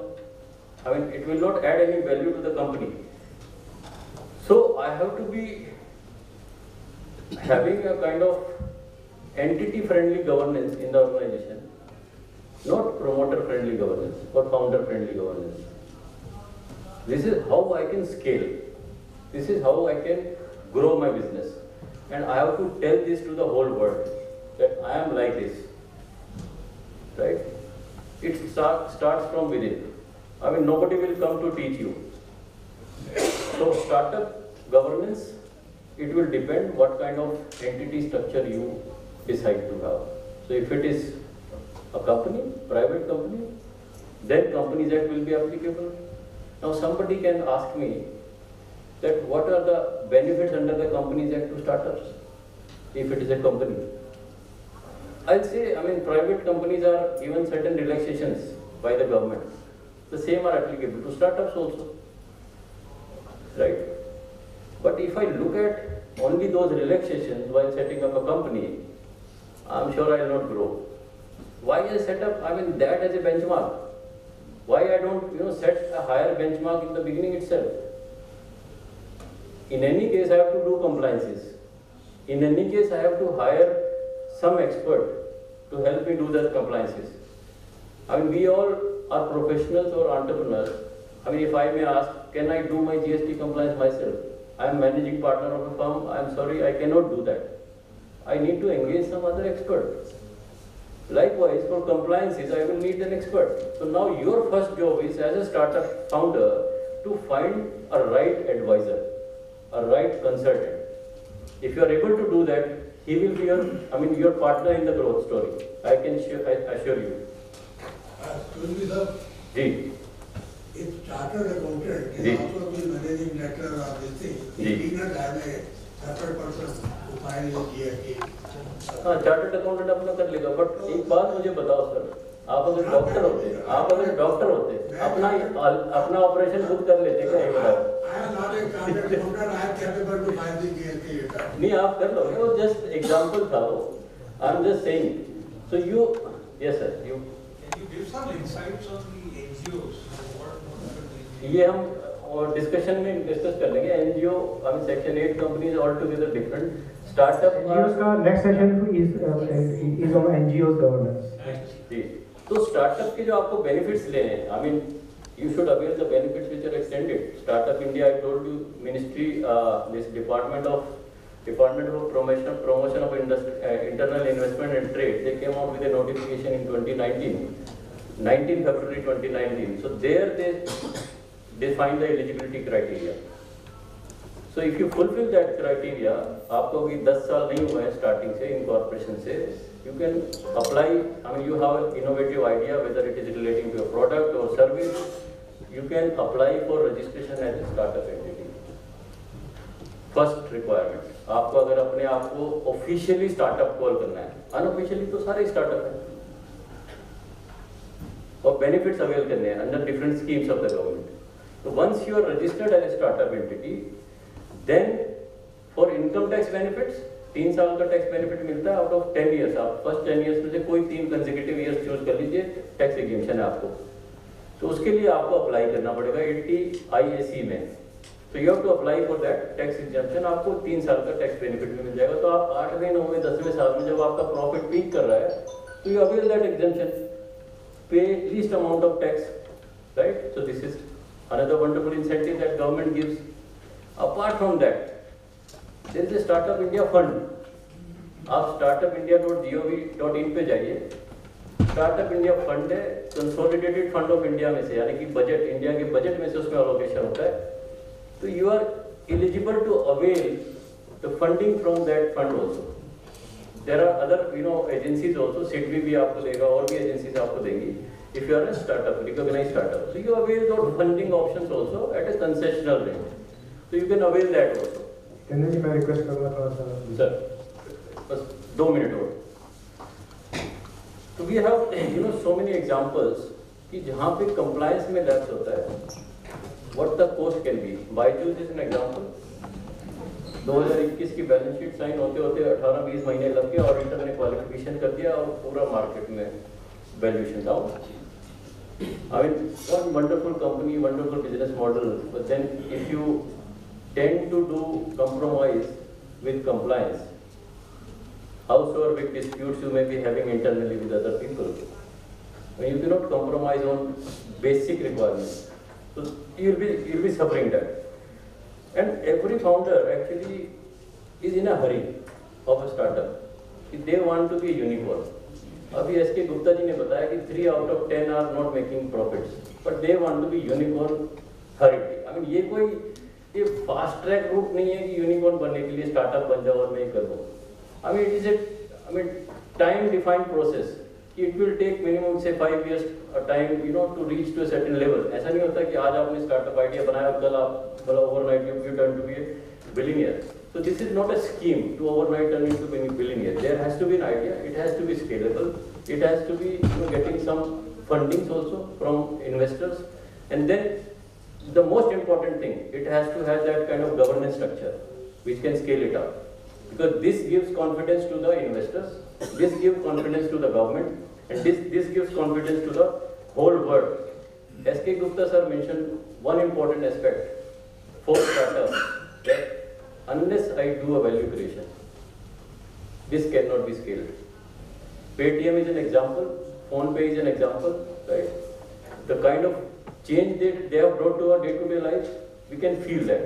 कि अब मुझे cash लेके नहीं जाना पड़ता कहीं भी, right? The idea had that kind of game-changing capacity. So I mean, it created that kind of market, and therefore they righteously deserve that valuation also in the market. So this is how I think the things takes place. But if it is a company, as I mentioned, all the provisions will be applicable. Audit committee may not be applicable unless you reach a threshold, but it is applicable to all public companies and listed companies. NRC is not applicable to private companies. Vigil mechanism is not applicable to private companies, or maybe stakeholder relationship committee is also not applicable to private companies. So you can continue to enjoy those relaxations, but my suggestion is that you should actually set these as a higher benchmarks, and you try to cross those benchmarks. I mean, set example for the investors. I mean, the moment they want to say that we want to do due diligence, I mean, you say welcome. You're most welcome. हमें क्या होता है कि जो partnership structures हैं या फिर LLP structures हैं, promoters are meeting daily, partners are meeting daily. Sometime they will say, अच्छा ये मीटिंग की रिकॉर्डिंग की रिक्वायरमेंट है, चलो इसको लिख लेते हैं, बाकी को नहीं लिखते हैं. This is not A governance. जब तक कोई चीज डॉक्यूमेंट नहीं करोगे आप, तो गवर्नेंस कैसे होगा? लॉ सेज कि आपकी मीटिंग्स तो होनी पड़ेगी ना साल में, 2 LLP है तो 2 तो करोगे कम से कम, right?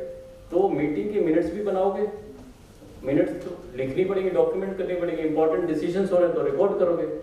Unless you do all this documentation, you cannot grow up beyond a size, because there are disputes ought to be there. क्योंकि डॉक्यूमेंट नहीं होगा तो पार्टनर्स में डिस्प्यूट होगा. हम सोचते कि मेल पे लिख दिया तो हो गया. लॉ की रिक्वायरमेंट है, मीटिंग करना है, मिनट्स रिकॉर्ड करना है, you have to do that and you should do that. So therefore, yeah, on a closing note, sir, I'm on a closing note only. Combining it with ESG, so it all culminates into responsible manufacturing, responsible service provision, or responsible sourcing. So I have to be a responsible person. So if I do that, all aspects, people, planet and profits, they are well taken care of, and there is no denying that good governance is the bedrock of progress and sustainability.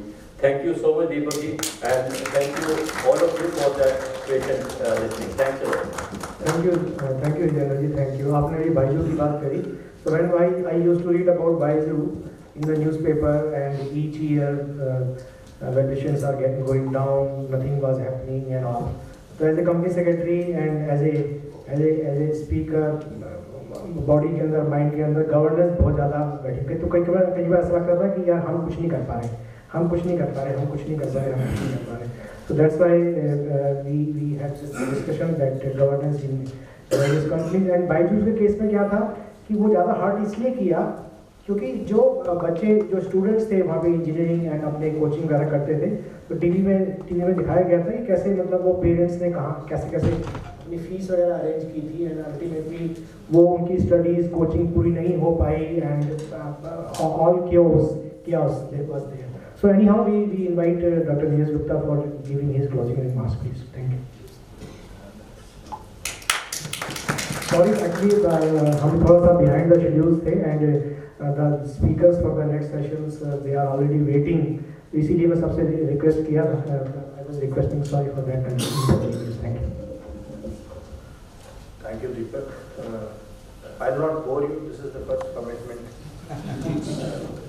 which I want to make. Second, I'm sure with the names you must have, I'm the least learned person here.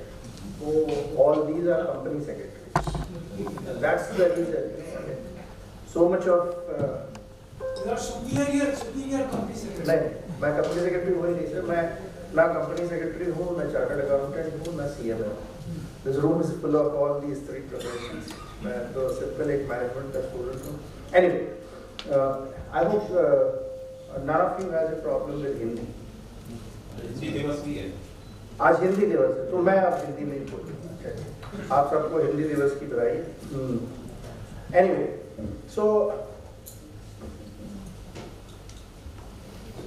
first information पहली जो मैं आपको देना चाहता हूँ, just overarching information, because I come from the institution which is a part of MCA.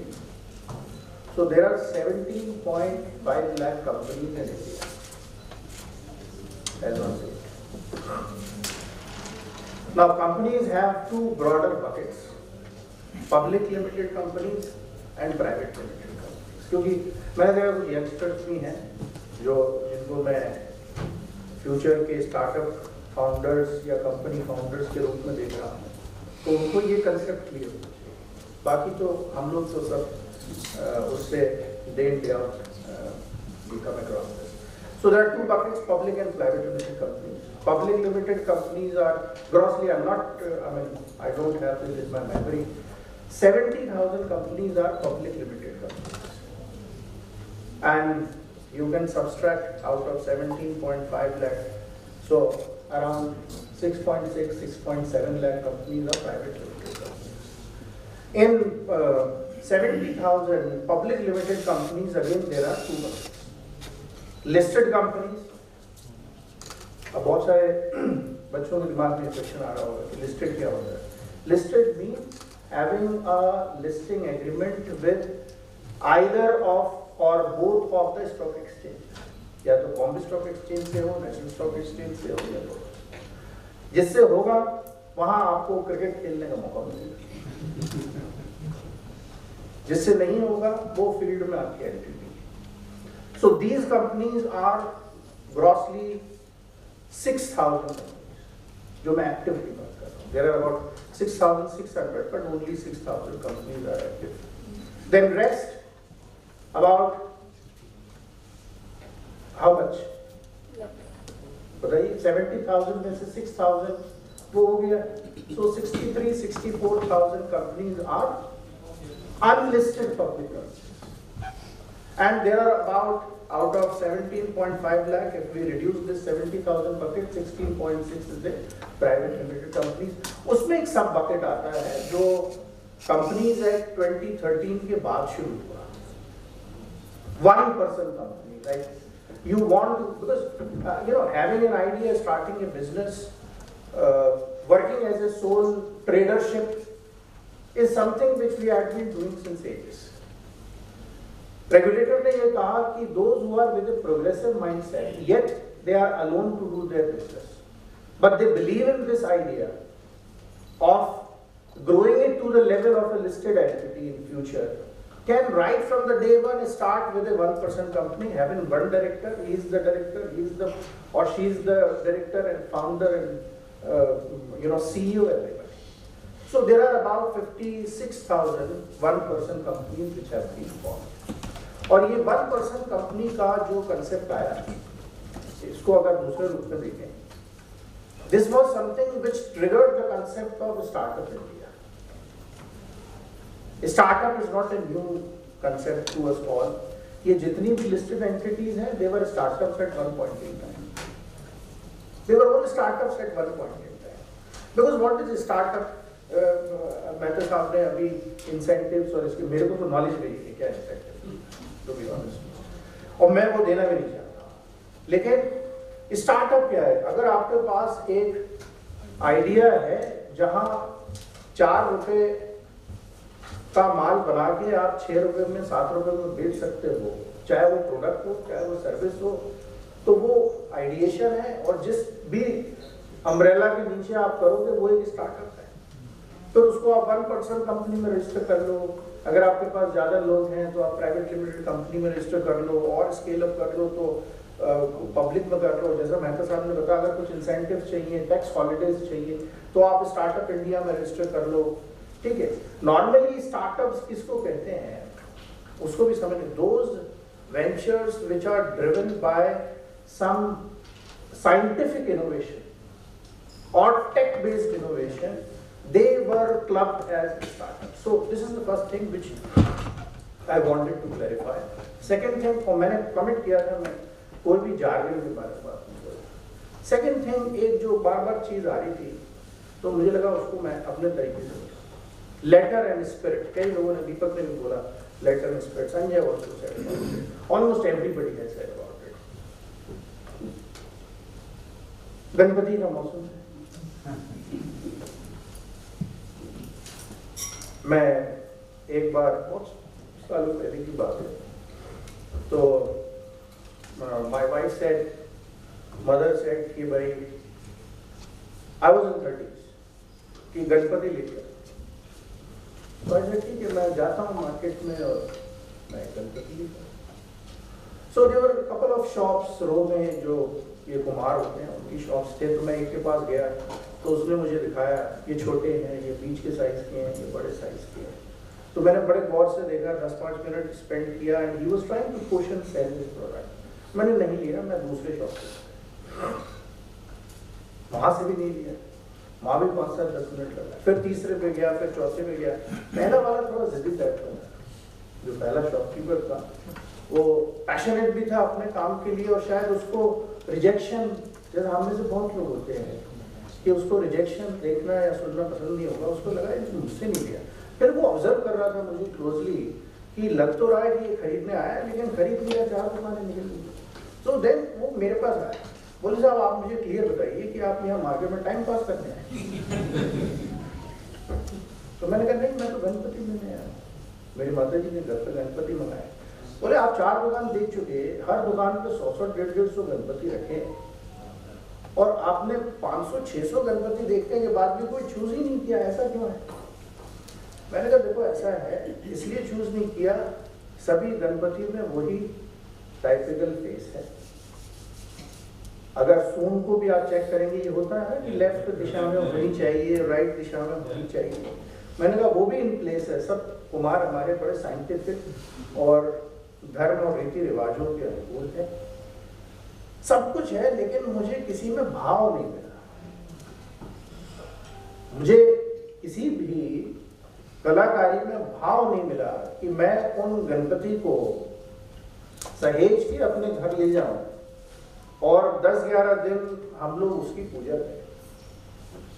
अगर केवल compliance की बात है तो मैं जो भी गणपति उस साइज में फिट हो रहे होंगे जो साइज मुझे बता के भेजा गया है, बजट मैं डिसाइड करूंगा कि मुझे 500 रुपए खर्च करने या 1000 रुपए, उसमें भी जो सेट बैठ रहे होंगे तो कंप्लायंस तो हो जाएगा. लेकिन वो भाव नहीं है तो पूजा नहीं, भगवान से साक्षात्कार नहीं होता, जो सही वाइब्रेशंस हैं वो घर में नहीं आ पाएंगे। So what all different speakers have mentioned कि आपको लेटर में कंप्लायंस हम लोग करते हैं, टिक बॉक्स की भी बात आई, स्पिरिट में नहीं करते। तो स्पिरिट क्या है? हम रेगुलेशंस के, सिस्टम्स के, प्रोसीजर्स के भाव को समझें और उसको उसी प्रकार से इम्प्लीमेंटेशन में लाएं जिस प्रकार से हम अपने दैनिक जीवन में उस भाव को लेकर चलते हैं। So this is the first thing which I wanted to say. बहुत सारी बार एक ही चीज ने मुझे परेशान किया, ESG। मैंने भी थोड़ा सा उतर से शुरू किया, तो मेरा थॉट प्रोसेस इसमें डिफरेंट है। दो चीजों के बारे में, रेगुलेशंस के बारे में बात आता है। देखिए साहब, बाहर की हम बात नहीं करते, बोर्ड तो नहीं हो रहे ना, तो बिकॉज आप मेरा साथ देंगे तो मैं दीपक से 5 मिनट और मांगूंगा। So I am trying to create my own lobby.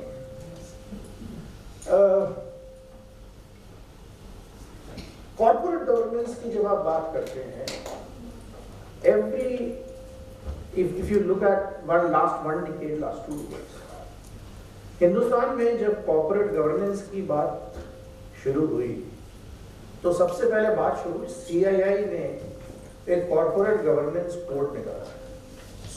It's very renowned advocacy body, और उसने सब, और क्योंकि इंडस्ट्रीज मेंबर होते हैं, बड़े बड़े companies, mid size companies, even small companies take the membership of CII 50, ASSOCHAM and all these, अभी तो और बहुत सारे, but CII 50 are the most prominent in oldest.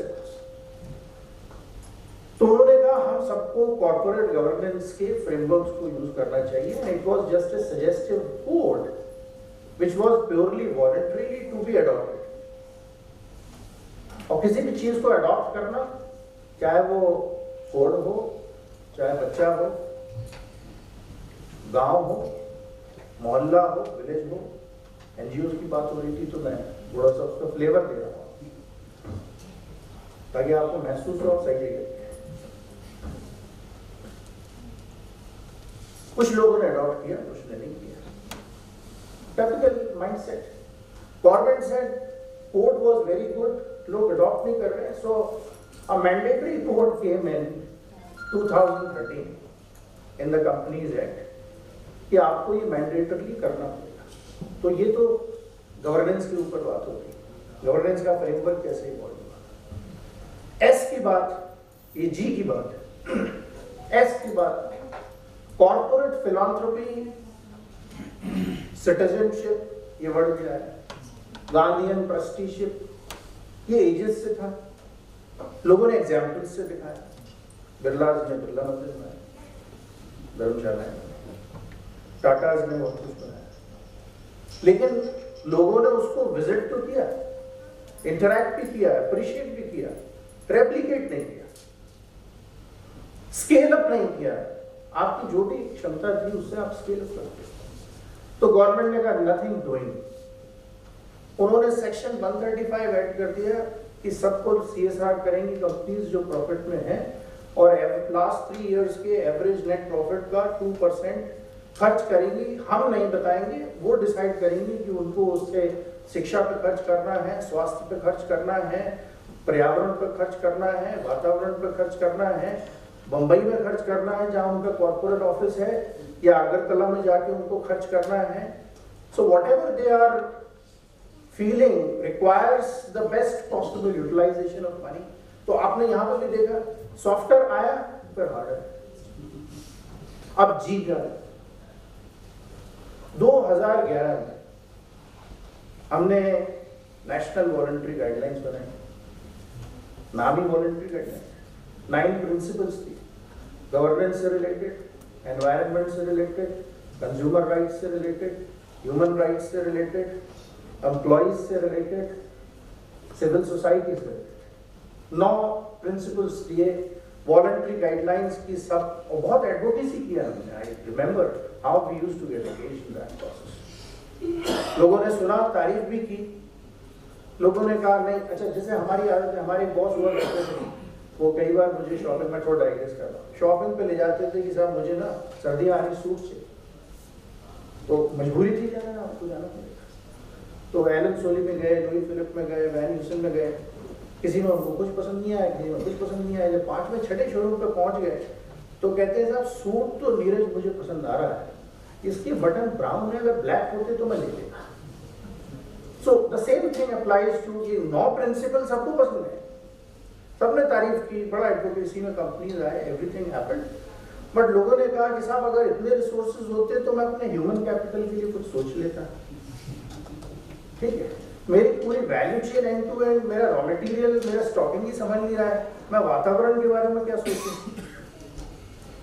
मेरे बाहर ड्रेनेज की प्रॉब्लम है, फैक्ट्री के बाहर एक प्रॉपर नाला कंस्ट्रक्ट नहीं कर पा रहा हूँ, मैं स्मोक को स्पेसिफाई करने के लिए कोई प्लांट कैसे लगाऊं। So there an number of excuses for it. उसको फिर हमने रिवाइज भी किया, शायद आप में से किसी ने NGRBC का नाम लिया, national guidelines on responsible business conduct, जो 2019 में आई। आपका आंसर यहीं पर है सर, लेकिन मैं अभी और क्वेश्चंस नहीं चाह रहा हूँ, थोड़ा सा मुझे मदद करिएगा। डिटेल में अगर होगा तो मैं लंच ब्रेक में या टी ब्रेक में, मुझे नहीं पता इसके बाद क्या है, डिस्कस कर लेंगे।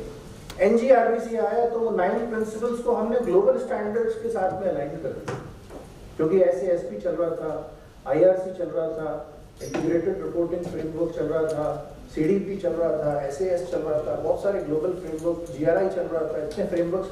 तो हमने क्या किया, NVGs को NGRBC में तब्दील किया, 9 प्रिंसिपल रिटेन किए, लेकिन उनका स्कोप बढ़ा दिया, वॉलंटरी रखा। यानी कि आपका पॉइंट बिल्कुल वैलिड था, I agree with you. There is no distinction between unlisted and listed entities as far as the ESG is concerned. अब क्या हुआ, सेबी ने कहा सभी के लिए एप्लीकेबल है, लिस्टेड अनलिस्टेड के लिए, और ये बेस्ड डॉक्यूमेंट है ESG के लिए। लेकिन जो सबसे बड़ा चैलेंज है, सबसे ज्यादा जो पॉल्यूटिंग इंडस्ट्रीज हैं और स्केल्ड अप इंडस्ट्री, भाई किसी ने एक नाली में पानी डाला, किसी ने 10 लाख नालियों में पानी डाल दिया, तो जितनी बड़ी कंपनियां होंगी उतना ही ज्यादा पॉल्यूशन क्रिएट करेंगी। उन्होंने कहा टॉप 1000 कंपनीज को हम मैंडेटरी कर देते हैं कि वो BRSR फ्रेमवर्क पे रिपोर्ट करें, और BRSR कुछ नहीं है, ये जो all these 9 principles which were contained in NVGs, which are contained in NGRBC, they have been developed in a tabulated format in ABC3 sections, where 1000 companies based on market capitalization need to look at their MIS and present it to the SEBI and also disclose it to the stakeholders so that they can understand how much you are polluting and what safeguarding measures you are taking for controlling that. आपका vision क्या है, उससे निकल क्या है। So this is another aspect which I wanted to say. The last aspect, I'm closing. Most of the problems, either it is compliance versus governance, जो भी बात हुई, or it is letter versus spirit, or it is personal good versus public good, or this conflict is between self growth or inclusive growth. ये जितने भी conflicts हैं, मैं उसमें 2 चीजें या 3 चीजें उसके underlying facts के फॉर्म में देखता हूँ। First thing is culture, कि हम किस कल्चर को बिलोंग करते हैं और किस कल्चर को डेवलप करते हैं।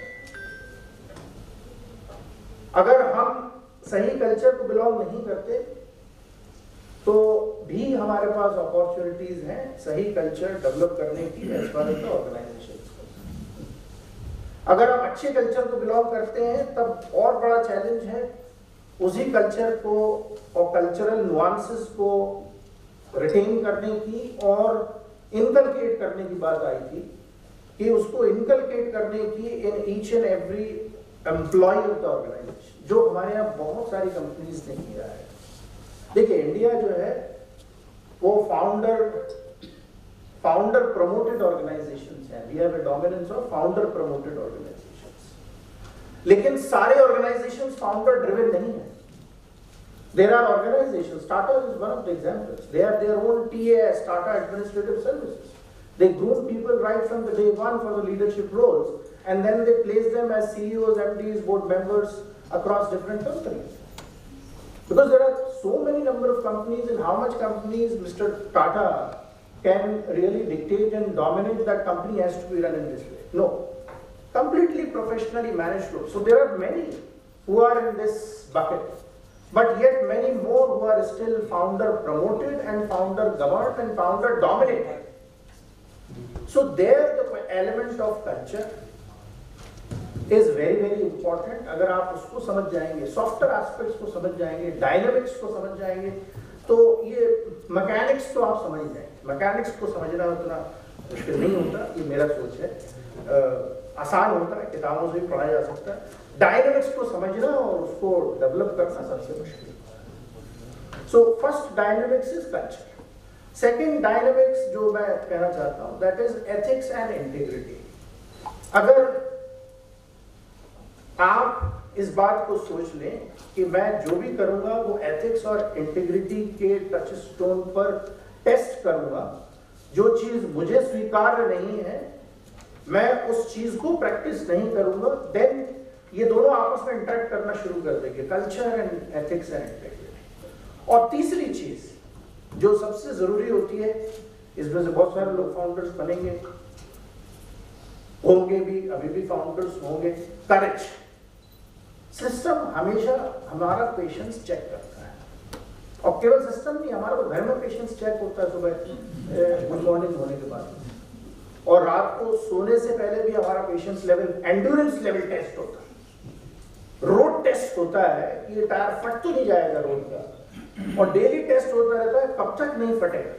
लेकिन टायर ने भी कसम खा रखी है कि आप कितना भी प्रेशर डाल लो, कम प्रेशर हो, थोड़ा सा ज्यादा भी हो, रोड स्टडी हो, ठीक है, रॉकी एंड बम्पी हो, तब भी मैं नहीं फटने वाला. सो एंड्योरेंस टेस्ट हमारा हमेशा होता है in our personal and professional life. अगर हम अपना कमिटमेंट हाई रखते हैं, then we pass that endurance test. Regulators भी एंड्योरेंस टेस्ट लेते हैं. हालांकि अभी 10 साल से इन प्रेजेंट डिस्पेंसेशन हम लोग बहुत काम कर रहे हैं, कोशिश भी की है ईज ऑफ डूइंग बिजनेस लाने की, ताकि कम एंड्योरेंस टेस्ट लें कंपनीज का, कंप्लायंसेस को कम से कम करें, फॉर्म्स को सरल से सरल करें. तो ये जो मुहिम है वो इनकम टैक्स की सरल फॉर्म से अब एमसीए के और सेबी के तमाम फॉर्म्स तक आ चुकी है, और आप लोगों ने इसको फॉलो भी किया होगा, अप्रिशिएट भी किया होगा. खत्म कर रहा हूं सर, आप मुझे देख रहे हैं, मैं सुन रहा हूं attentively. So nice of you sir. So endurance के लिए हमें कमिटमेंट चाहिए. अगर टैक्सेशन की भी बात आई, टैक्सेशन अथॉरिटीज हमें बॉदर करती हैं, टैक्स हॉलीडेज का ड्यूरेशन हमें बॉदर करता है, level of compliances. I still remember once I was interacting with madam Kiran Mazumdar Shaw, Biocon की मशहूर लीडर हैं और हम सभी लोग जानते हैं, और as a great women leader she has inspired a big community in the country. उन्होंने कहा कि हम बिजनेस कब करें, 1200 कंप्लायंसेस हमको करने पड़ते हैं हर साल, और उसमें से मेजॉरिटी ऑफ कंप्लायंसेस बोर्ड का कंकरेंस मांगते हैं, जहां बोर्ड ऑफ डायरेक्टर्स की लायबिलिटीज हो सकती है. So taking lead from this, the compliances level have been brought down, forms have been simplified, the self declarations have been increased. अब जब मैं आपसे ये कह देता हूँ कि आप फॉर्म भरिए, साइन कर दीजिए, I will accept it, means self declared form, self attested, means I have enhanced my level of trust and confidence in you. But it is your responsibility to uphold that trust. Why not cheating me by, you know, giving wrong informations, falsified informations, cooked up informations, and documents which does not make any sense. So, commitment बहुत important है. अगर हम सब लोग culture, ethics और commitment के ऊपर, courage के ऊपर काम करेंगे, we'll be able to be more resilient. हमारा endurance level high होगा, हम regulators को भी face कर लेंगे, हम स्टेक होल्डर्स को भी समझ के उनको संतुष्ट कर लेंगे, हम इन्वेस्टर्स को भी मना लेंगे, और सस्ते दर पर उनसे कैपिटल ले लेंगे और हम इस चीज़ को बोस्ट कर पाएंगे कि हमारा जो गवर्नेंस स्टैंडर्ड्स हैं, हमारे जो सोशल इंटरेक्शन स्टैंडर्ड्स हैं, हमारा जो एनवायरनमेंट के लिए कमिटमेंट है, सभी के हमारे बेंचमार्क्स हायर हैं। ये कभी हो नहीं सकता कि हम बेस्ट हों, क्योंकि बेंचमार्क ही हमेशा से बढ़ते जाते हैं, regulations बढ़ते जाते हैं। So with this I would like to stop, congratulate you and thank you once again for your patient hearing, and thanks to DMA for inviting me. Thank you, sir. Thank you for such an inspiring presentation. I would like to quickly, I would like to invite Sharma ji. Sharma ji, please आइए and felicitate Mr. Hitendra Mehta. जल्दी पूछिए। नहीं, वो session तो अभी था, इसमें delay हो गया, कुछ स्पीकर्स वेट कर रहे हैं, प्लीज। मेरा आपसे एक क्वेश्चन था। You talk about MSME procurement वगैरह की बात आपने काफी की है, और अभी हम गवर्नेंस की बात कर रहे हैं। आज की तारीख में भी जो MSME सेक्टर से प्रोक्योरमेंट होती है, चाहे वो PSU हो, चाहे वो आपकी लिस्टेड कंपनी हो, अनलिस्टेड कंपनी हो, उनको जो है करोड़ों के जो सप्लायर हैं, जो अपनी रोजी रोटी कमा रहे हैं, उनको सप्लाई करके एट ए कम्पिटिटिव रेट देके क्वालिटी का प्रोडक्ट देकर उनके साथ इंसाफी नहीं होती। उनकी जो डिलेड है, आपने जो है माल मेरे से ले लिया, कह दिया बड़ा अच्छा माल है और आपने आगे बेच भी दिया, लेकिन आप मेरे को पेमेंट नहीं कर रहे। मैंने 14% इंटरेस्ट के ऊपर पैसा दे रखा है, आप मेरे पैसे के ऊपर इंजॉय कर रहे हो। बड़ी बड़ी कंपनियां हैं, बड़ी बड़ी कंपनियां, अगर नाम खोल मैं सारा दिन लग जाएगा, मेरे को नाम बता। सर, हम लोग लंच पे थोड़ा ज्यादा डिस्कस कर रहे हैं। मेरे को सवाल यह है कि कैन यू जस्ट रिजेक्ट, हालांकि 43B एक्ट जो है उसमें गवर्नमेंट ने इंसर्ट कर दिया है कि अगर आपने किसी से लिया हुआ माल और पेमेंट नहीं की, आपको पेमेंट करनी पड़ेगी। मैं 31 मार्च अपना दिखा नहीं सकते कि इसकी ड्यू है, कागजों में दिखा दोगे, पेमेंट करोगे, उसको कर दिया है, वो काफी रिलीफ है, but that is not enough. इसमें आपका कहते हैं ताकि ये करोड़ों के, but because I also belong to MSME sector, हमारे को भी दिक्कत है, माल ले लेते हैं और पीछे सर राकेश जी, क्विकली हो जाए तो अभी ठीक है, तो लंच में आप इनको वेरी क्विकली या फिर हम कर लेंगे। Yes, definitely, sir. The MSME sector is, growing, and that there should be some hand-holding requirement at this point of time because of this transition period of the ESG. A lot of corporates are, coming up and moving towards this the hand-holding things. The government is also supporting. Let's see how the things will evolve, and very soon we will definitely come up, some solutions and address this question. Definitely we need to explore and deliberate on this topic. That's good thing. Sharma ji आइए please, sir को felicitate कीजिए, जल्दी आइए। पटनायक साहब आप भी आइए। Mister Rakesh Sharma.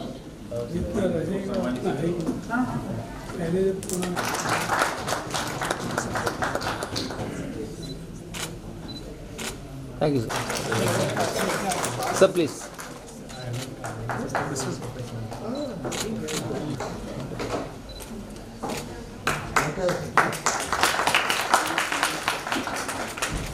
Thank you. Thank you. Governance in NGOs and social sector. Up next, we have an exciting session on governance in NGOs and social sector, especially focusing on the development of aspirational districts under the theme Viksit Bharat.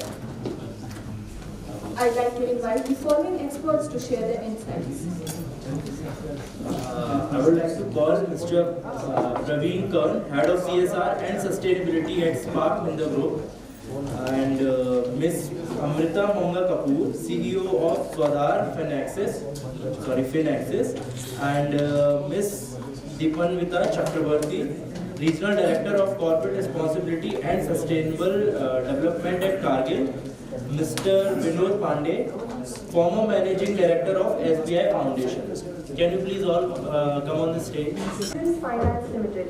Can we please have a huge round of applause for all the speakers? नमस्कार आप सभी लोगों को। 30 minute का समय मिला है मुझे इस पैनल में बात करने के लिए। 4 अलग अलग मुद्दे हैं। एनजीओ का गवर्नेंस, एस्पिरेशनल डिस्ट्रिक्ट्स की development, social disparity and disparity of CSR money in India in different states.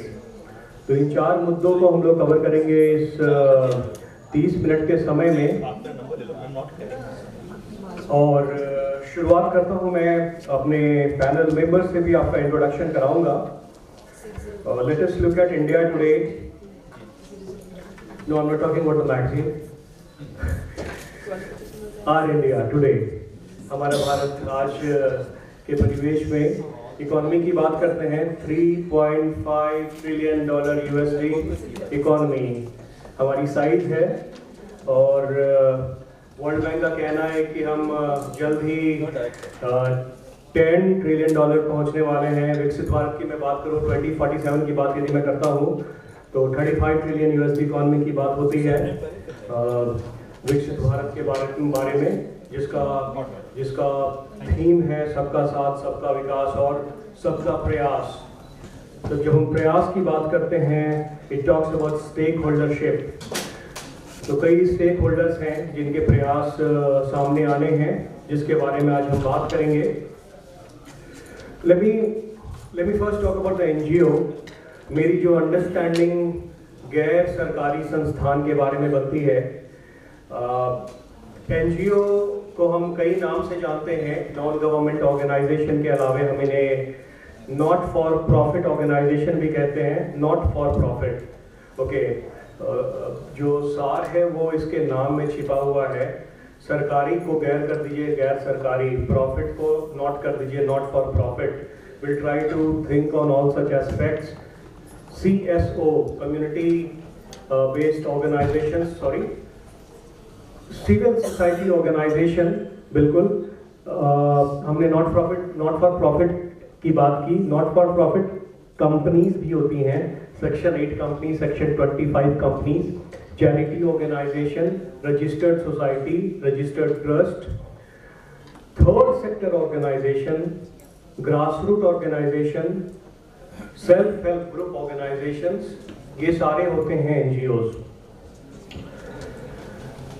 एक आंकड़े की बात करते हैं। पूरे देश में यदि एक अनुमान लगाया जाए, सेंट्रल स्टैटिस्टिकल ऑर्गेनाइजेशन कहता है देयर आर 33 लाख एनजीओ। एक और आंकड़ा कहता है वो 8 लाख एनजीओ का है। एक रिलायबल सोर्स की बात करते हैं, नीति आयोग का जो एनजीओ दर्पण का पोर्टल है, उसमें 2.5 लाख एनजीओ रजिस्टर्ड हैं। काफ़ी चहलकदमी हुई थी पिछले कुछ एक सालों में जब हम लोगों ने FCRA की बात की थी, फॉरेन कंट्रीब्यूशन रेगुलेशन एक्ट। मैं उसके बारे में ज़्यादा बात नहीं करूँगा। मात्र 15,000 कंपनियाँ, एनजीओज बचे हुए हैं जिनके पास FCRA है। वो एक अलग मुद्दा है, उस पर हम लोग आज बिल्कुल बात नहीं करना चाहेंगे। यूनाइटेड नेशन के चार्टर 1945 में हिस्टोरिकली एनजीओ की उत्पत्ति हुई थी। विश्व युद्ध चल रहा था और उसके बाद आवश्यकता ऐसी जान पड़ी थी कि लोगों के ध्यान रखने के लिए, उनकी बुनियादी आवश्यकताओं को पूरी करने के लिए हमें एनजीओ की आवश्यकता है। और फिर एक आर्टिकल 71 के तहत UN चार्टर में एनजीओ की उत्पत्ति हुई, इसकी शुरुआत हुई। मैं इसके ओरिएंटेशंस की बात करता हूँ। It can have a charity mode, service mode, it could be participatory like a self-help group, empowerment, it could also be a professional trade union. Its level of operation starts all the way from a grassroots community, followed by a city, then a state, national level NGOs and also international level NGOs. तो हर किस्म के NGO होते हैं, हर किस्म का काम होता है। और हम लोग आज गवर्नेंस की बात करने वाले हैं। गवर्नेंस की जब हम बात करेंगे तो हम बात करेंगे अकाउंटेबिलिटी की, ट्रांसपेरेंसी की, क्षमता वर्धन, कैपेसिटी बिल्डिंग की, मॉनिटरिंग एंड इवैल्यूएशन की, एंड निश्चित रूप से कंप्लायंसेस की बात तो होगी ही होगी। मगर एनजीओ के बारे में बात करने से पहले हम अपने देश को समझने का प्रयास करते हैं। और अपने देश को यदि हम देखें तो ग्रामीण भारत में यदि हम लोगों के पर कैपिटा इनकम की बात करते हैं तो वो लगभग 7 से 8 हज़ार रुपये के आसपास होता है, और दिल्ली जैसे शहर में 35,000 रुपये के आसपास होता है डिस्पैरिटी। तो सोशल डिस्पैरिटी के कुछ और भी आंकड़े मैं बताऊंगा। Top 10% of the people in India holds 77% of the wealth, richest 1% holds 53% wealth. Income की inequality one of the highest है पूरी दुनिया में। भारत में टैक्स की बात करता हूँ मैं, 64% of the tax comes from the bottom 50%, the base of the pyramid 50% of it, but 4% from the top 10%। अब ये दोनों चीज़ें थोड़ी कॉन्ट्राडिक्टरी लग रही हैं, इस कॉन्ट्राडिक्शन पे नहीं जाते हैं, डिस्पैरिटी को देखते हैं। हेल्थ केयर की बात करूँगा, 63 million people are there in India who are not able to access health care.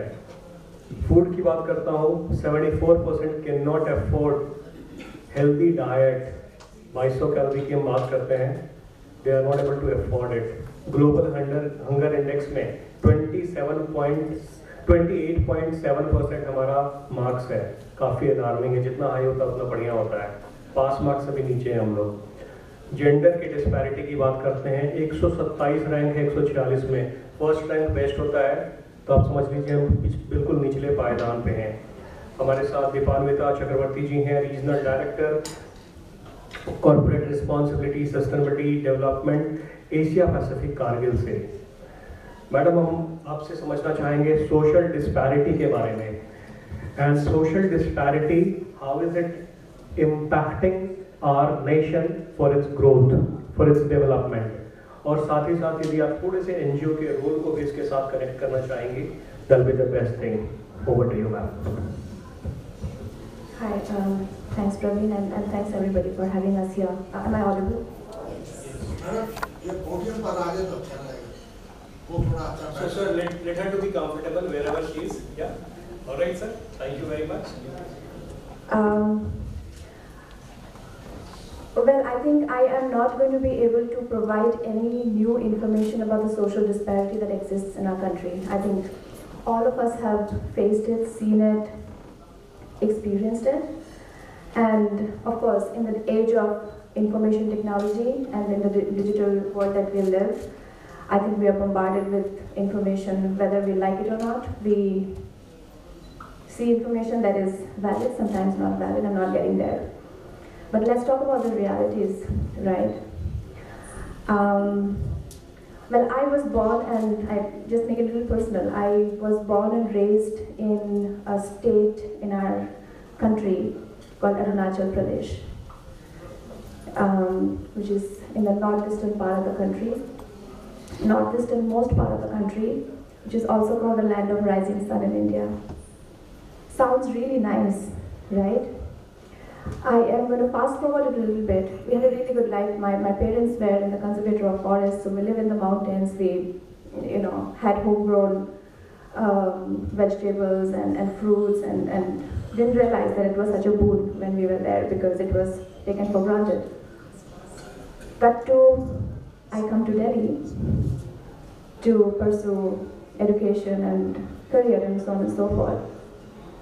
Every time that I told people that I come from the northeastern part of the country, I got asked questions like, did you have electricity there?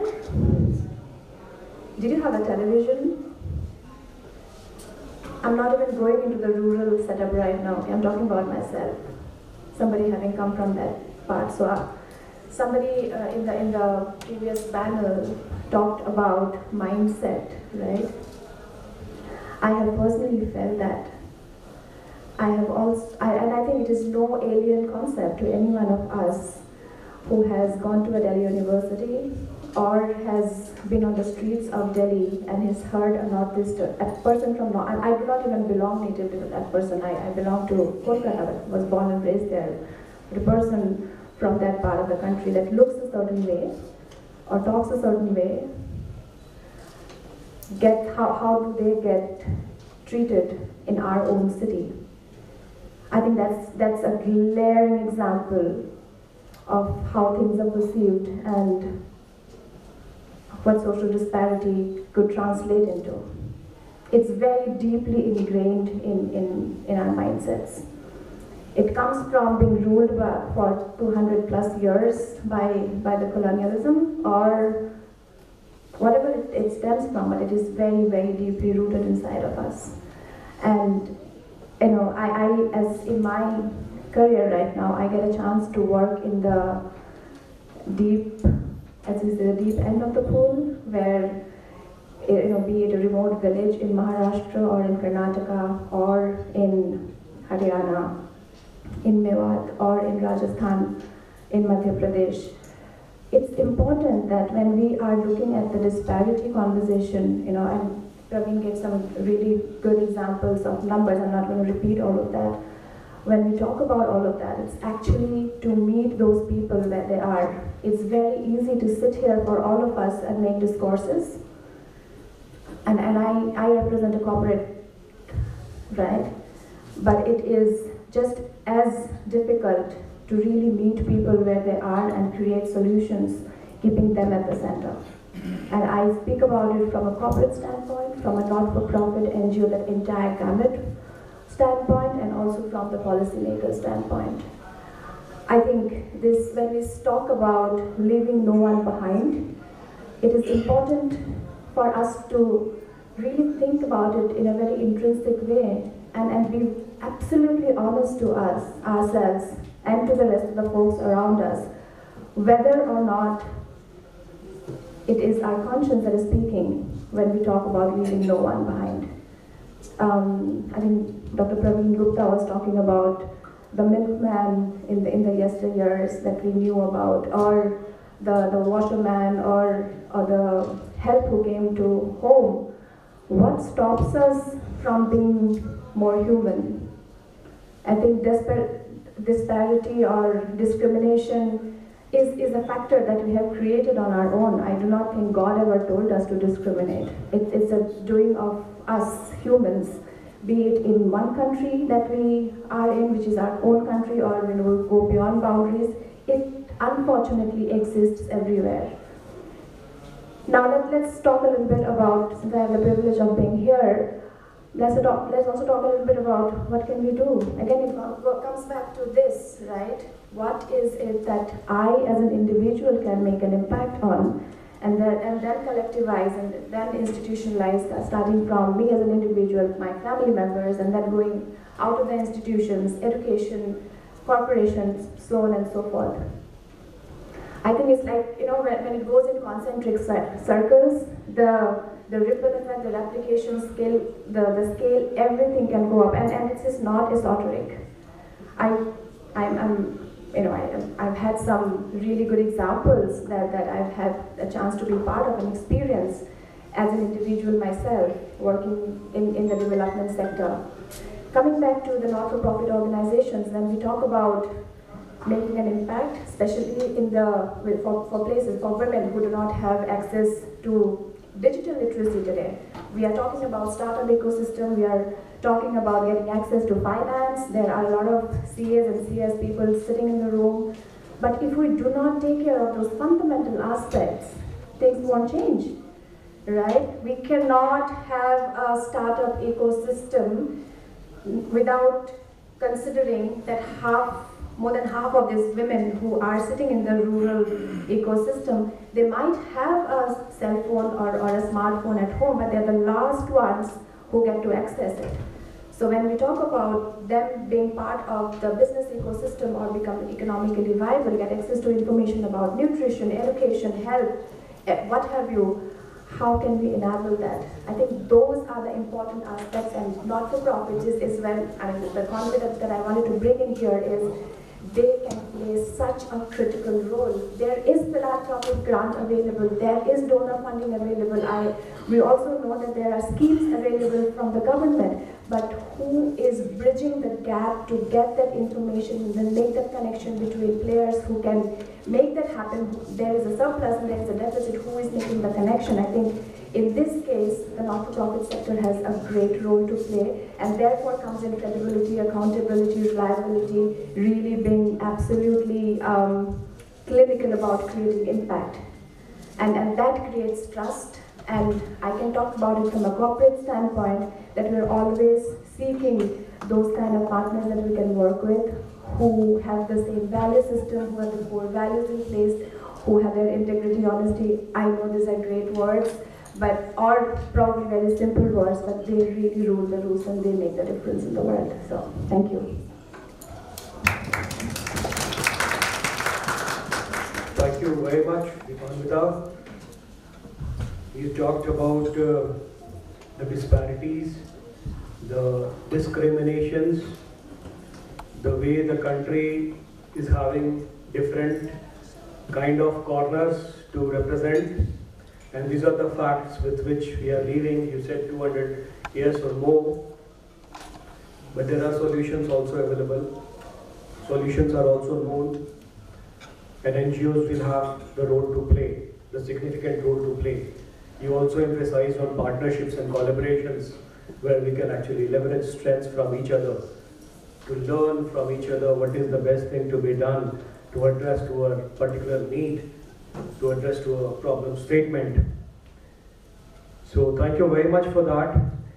And I also get to know that you have to reach somewhere, so feel free whenever you feel like moving, you can, but it will be best if you can be with us for the session. Thanks, Deepanvita. Yeah. I have to apologize to everybody. I had not budgeted this time because our session was to start a little earlier, got delayed, so I have to get somewhere else. So I really apologize that I have to leave a little early, so I'll leave in 5 minutes. Thank you. All right, so we talked about NGOs. मैंने बताया कि 35 lakh NGO है पूरे भारत देश में, 2.5 लाख की मैंने बात की जो कि नीति दर्पण पोर्टल पर रजिस्टर्ड हैं. So let us understand, if these NGOs have to play a role for redressal of the problem statements that we identify in and around roti, kapda, makan, dukan, आजीविका, स्किल डेवलपमेंट, हेल्थ केयर, इन सारी चीज़ों पे, तो उससे पहले उस NGO का एक गवर्नेंस का स्ट्रक्चर होना चाहिए, एक तरीके से उस एनजीओ की ऑपरेशन होनी चाहिए. So how do you look at the transparency, the accountability, the capacities, the compliances of that NGO for which we have Amrita Kapoor ji, who is the CEO of Swadhar Fin Access. She is going to talk about the importance of governance in NGOs and some of its best practices also.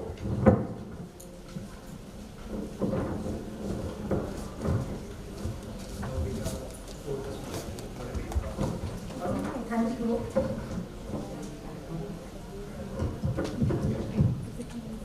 Thank you, Praveen ji, for that kind introduction. Thank you, Deepak Jain sir, for this wonderful forum of the Global Governance Summit. I think it is through forums like these that we learn and improve, we learn from each other. I am Amrita Kapoor, the CEO of Swadhar Fin Access. Swadhar Fin Access is an NGO, Section 8 company, which is a non-profit partnered with the Reserve Bank of India. We run the Center for Financial Literacy project, which is an intrinsic part of the National Strategy of Financial Inclusion from 2019 to 2024. These centers are situated in rural zones all over India. Through these centers, trainers teach rural populations concepts of financial literacy such as savings, insurances, credit, customer protection, digital literacy, and grievance redressal. Besides this, we bridge the gap between financial literacy and inclusion by providing rural populations access to banking products and also government schemes such as the Pradhan Mantri Jeevan Jyoti Yojana, Pradhan Mantri Suraksha Bima Yojana, the E-Shram card, Ayushman card, and various other government schemes specially designed for vulnerable communities all over India. Now, Swadhar Fin Access was started in 2006. We've completed 19 years. In 2017, the regulator partnered with Swadhar Fin Access for the CFL project. In During the pandemic in 2020 and 21, we ramped up from 20 centers in Bihar, Jharkhand and Madhya Pradesh to 154 centers in a period of 9 months.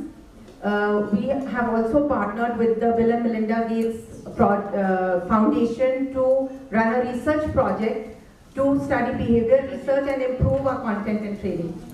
Amrita ji एक second के लिए बस we would like to felicitate Anuradha ji. Friends, when we were constituting our ESG committee, so she was the one to whom I called.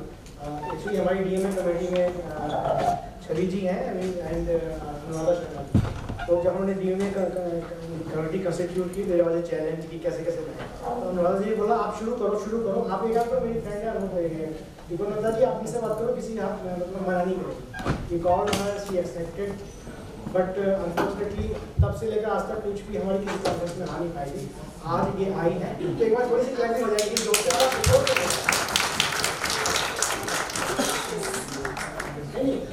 it's okay, please say it's okay. No, it's okay. मुझे पता है मतलब fault हमारा है, delay हमने करी है आपने नहीं करी.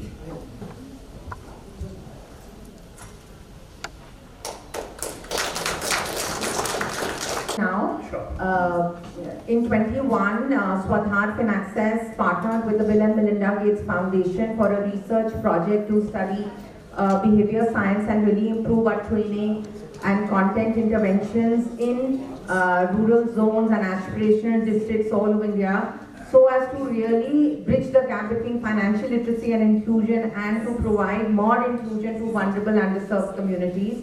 We also work with the HSBC since 11 years, and we have a digital and financial literacy center in Mumbai in Maharashtra. I think we have completed a long 19-year journey only because Swadhar Finaccess can boast of good governance, which is actually part of our culture and also part of our day-to-day working. It was last year in August that the Reserve Bank of India recognized Swadhar Finaccess for best practices in running the CFL project, as it is called, of national strategy, and we discussed our best practices with other NGOs and banking partners, 9 public sector banks that we work with all over the country. Governance, coming down to good governance, the first step is actually transparency. So at Swadhar, we are extremely transparent. We publish annual reports ever since the first year. In the annual report, we talk about our operations, our financial reports, our balance sheets, and everything is published.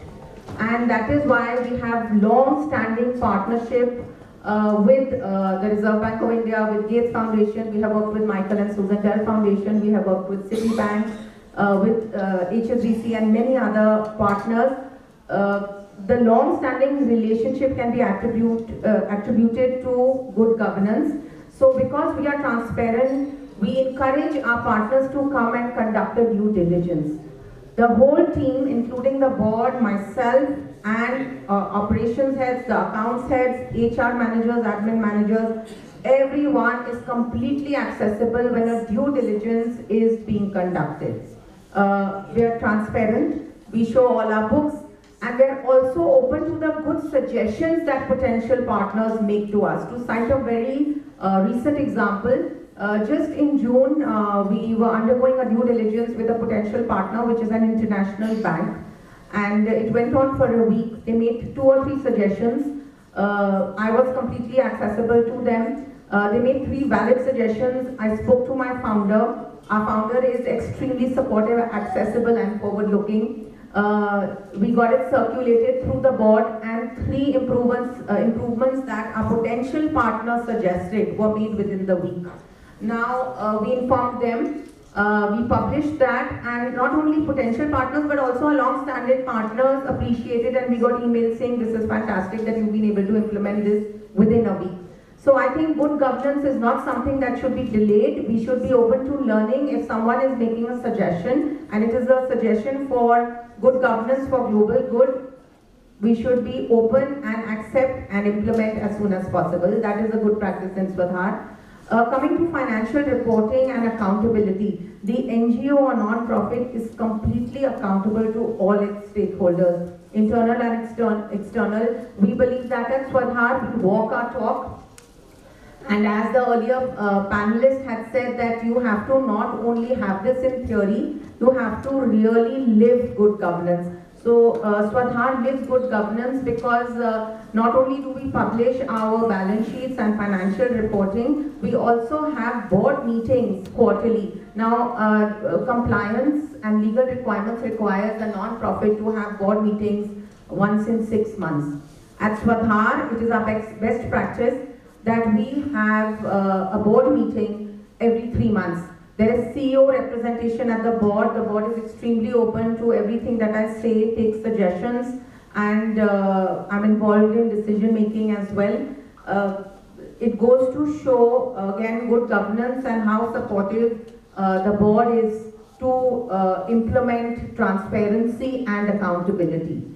The third thing is, of course, capacity building. Now, Swadhar is a training organization. We train in financial and digital literacy. Digital literacy has a lot of challenges in rural communities. India as a country has excellent DPI, the digital public infrastructure, with the JAM Trinity and the UPI. It was last year at the G20 summit when Mr. Bill Gates was there. Swadhar, being a premium partner, was invited to the seminar that Mr. Bill Gates and our ministers were holding.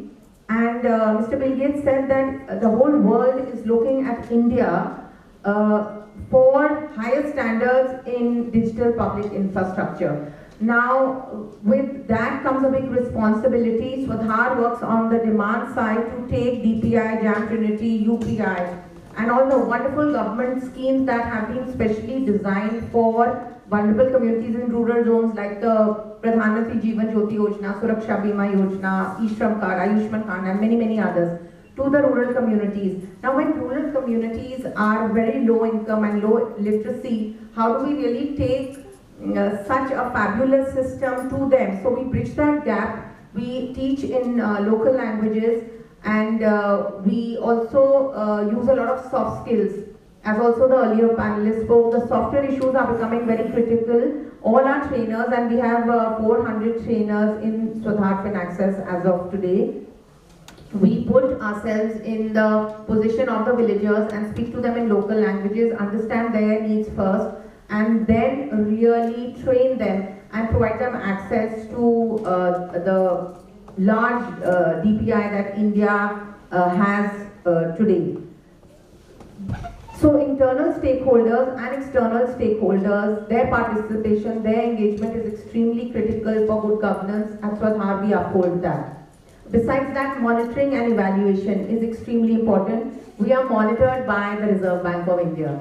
We are also monitored by our 9 public sector banks, which are Bank of India, Bank of Maharashtra, Indian Bank, Central Bank of India, Punjab and National Bank, many others.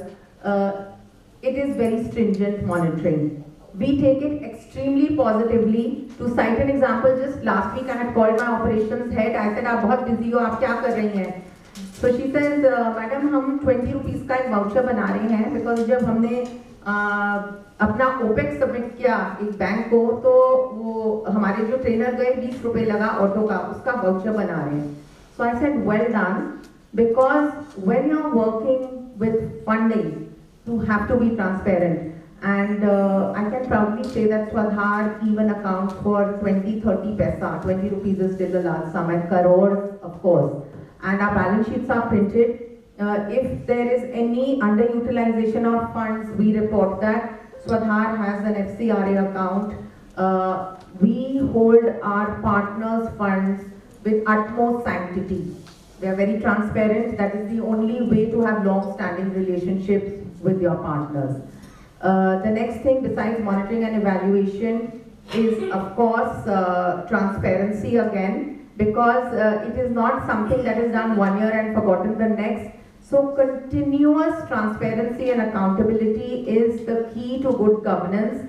And now that as we go into our 20th year of functioning, I'd like to say that it is good governance that we can attribute Swadhar's longevity to. We take due diligence in a positive way. Financial reporting is done timely and well. We respect internal stakeholders, that is team members. So we have a zero tolerance policy for any kind of harassment, no corruption, well-being and a good culture. That is how we can maintain internal stakeholders and external stakeholders cooperation. Also, when we collaborate with other non-profits and other partners, we conduct a due diligence because credibility and transparency for us is key. So with that, I'd like to hand over to Praveen. Thank you so much.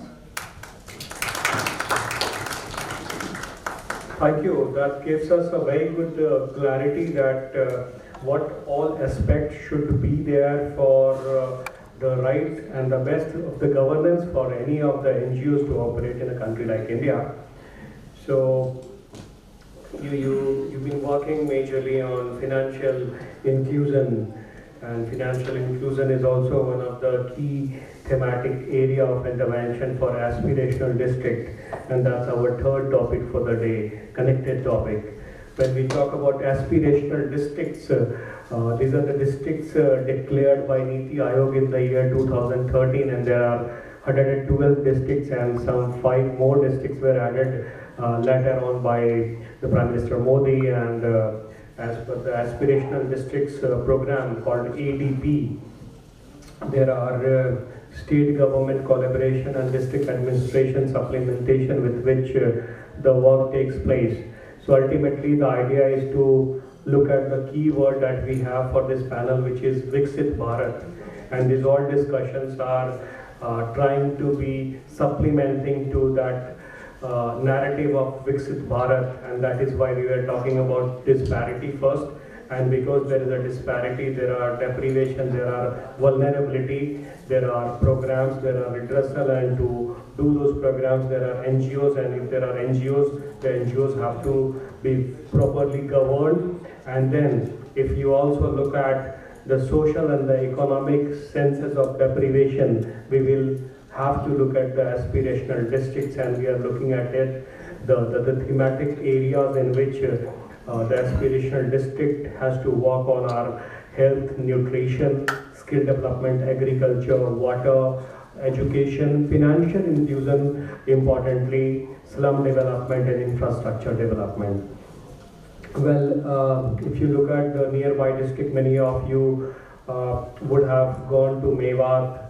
Just now my co-panelist Dipanvita also talked about it, that falls in the bottom list of the aspirational districts category. Bihar is that one state which has got highest, which is 13 number of aspirational districts in India.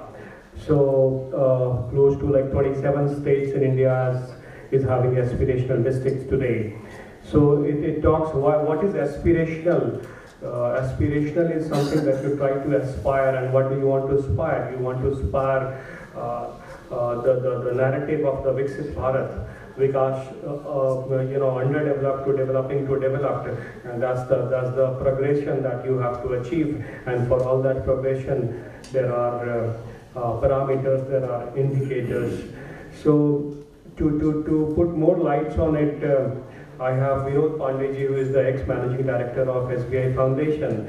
Sir is going to touch upon the social sector and the governance also a little bit, and after that he will be talking about the development of the aspirational districts and how can this ultimately consequent towards the Viksit Bharat, sir. I'd request you if you can make it in some 5-7 minutes. A very small introduction of myself. I was actually a banker. But then suddenly my chairman, lady, and I really admire Lady Arundhati Bhattacharya. I was working under her, and then the moment she became a chairman, she shifted me to CSR. And my friend said that you are being punished for being a banker and now being shifted to some social work or something. I also thought so, and when I met her first, the first thing she said, Vinod, are you happy or are you sad? I said, ma'am, if you have taken a decision, I'm very happy.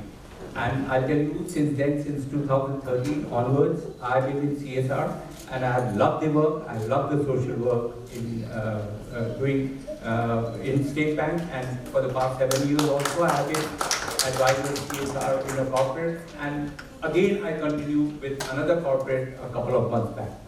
So CSR is now in my heart. So governance in NGOs and social sector. This is, of course, a very important topic, because governance of NGOs is slightly difficult. But fortunately, once the CSR Act came in 2013, NGOs have also started having governance. Before that, NGOs क्या थे? Not for profit. कोई भी अगर आता था, अगर जैसे हम लोग बैंक में थे, बोलते थे मेरे को कुछ डोनेशन चाहिए, तो हम लोग सोचते थे पता नहीं डोनेशन क्या करेगा. And I'll tell you, in 2013, one NGO did come to me when I just started the CSR, and he told me, Mr. Pandey, I run an NGO. मेरे को कुछ funds चाहिए. I said, okay, sir, where should I meet you? So should we meet in Taj Hotel in the top floor? There is a club. We can meet there. And that itself, struck my mind. So anyway, I went there. We had a very good lunch. I came down, and then he moved out. I had, of course, taken my official car or something. He moved out in his Mercedes. And then I thought, my God, if he sells his Mercedes, the amount of funds he needs from me, he can do that for the NGO that he's looking for. So now things have changed. Now you have true people, sincere people who are working in the NGO sector. And I'll tell you some of the good work that we have done in State Bank, as well as the corporate that I was working in earlier. Like we did good work like Youth, SBI Youth for India Fellowship. We started for the poor students, but from either urban areas or in rural areas. So we used to select the youth from good institutes and send them to the villages to stay there for 1 year and stay with the villager, of course chosen by us and the NGO we were partnering with. And they worked in the villages for 1 year. They saw what kind of a lifestyle, and it's just like learning how Indian rural areas are. And they got only a 15-day leave during the year. So, and we got, and I was surprised. I did interview of so many students, and there was one girl who had just completed her London School of Economics course. And she said, sir, I would like to join the Youth for India for 1 year. I said, but my dear girl, you'll have to stay in a village for 1 year and with only 15 days off. Are you sure that from London you can go to a gaon in India? She said, yes, sir.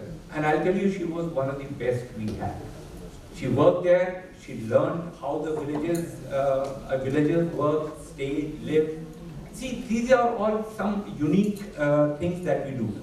Anyway, about aspirational districts, Niti Aayog, like you said, has decided on some 112 or some aspirational districts. These are the districts that really need work in education sector, health sector, skill development, and things like that. In fact, in the earlier organization I was in, I visited a place called Bhadla in Rajasthan, which is one of the 3rd largest solar park in the world. So basically I had gone to see the solar parks, but there I saw some youth, moving around in motorbikes. 3 of them in one motorbike, speeding up and all that. I was a little surprised. This is the age in which I used to work and most people should work. So one day I stopped one of the motorcycles, 3 of them were there. I said, what do? Do you study? Do you work? Of course, Hindi में क्या करते हो? कुछ काम है नहीं है? बोला सर हम लोग तो दिन भर मोटरसाइकिल की बोलते हैं. हम लोग क्यों? बोला कि जॉब तो यहाँ है ही नहीं. हम लोग जॉब कैसे नहीं खोजोगे तब तो? तो बोला नहीं सर यहाँ कोई जॉब नहीं. तो मैं गया सोलर सेक्टर जो प्रोड्यूसर थे उनसे मिलने. हम बोले कि इतने यूथ यहाँ पे हैं और आपने इतने सोलर प्लांट्स लगाए, उनका सब साफ सफाई कौन करता है? बोले वो तो मैं बिहार यूपी से लाता हूँ, वहाँ लेबर्स मिलते हैं. हमने लेकिन यहाँ इतने यूथ तो भादला में हैं, यहाँ पे हैं, आप इनको क्यों नहीं एम्प्लॉय करते हैं? बोले कि सर वो लोग तैयार होंगे तब ना.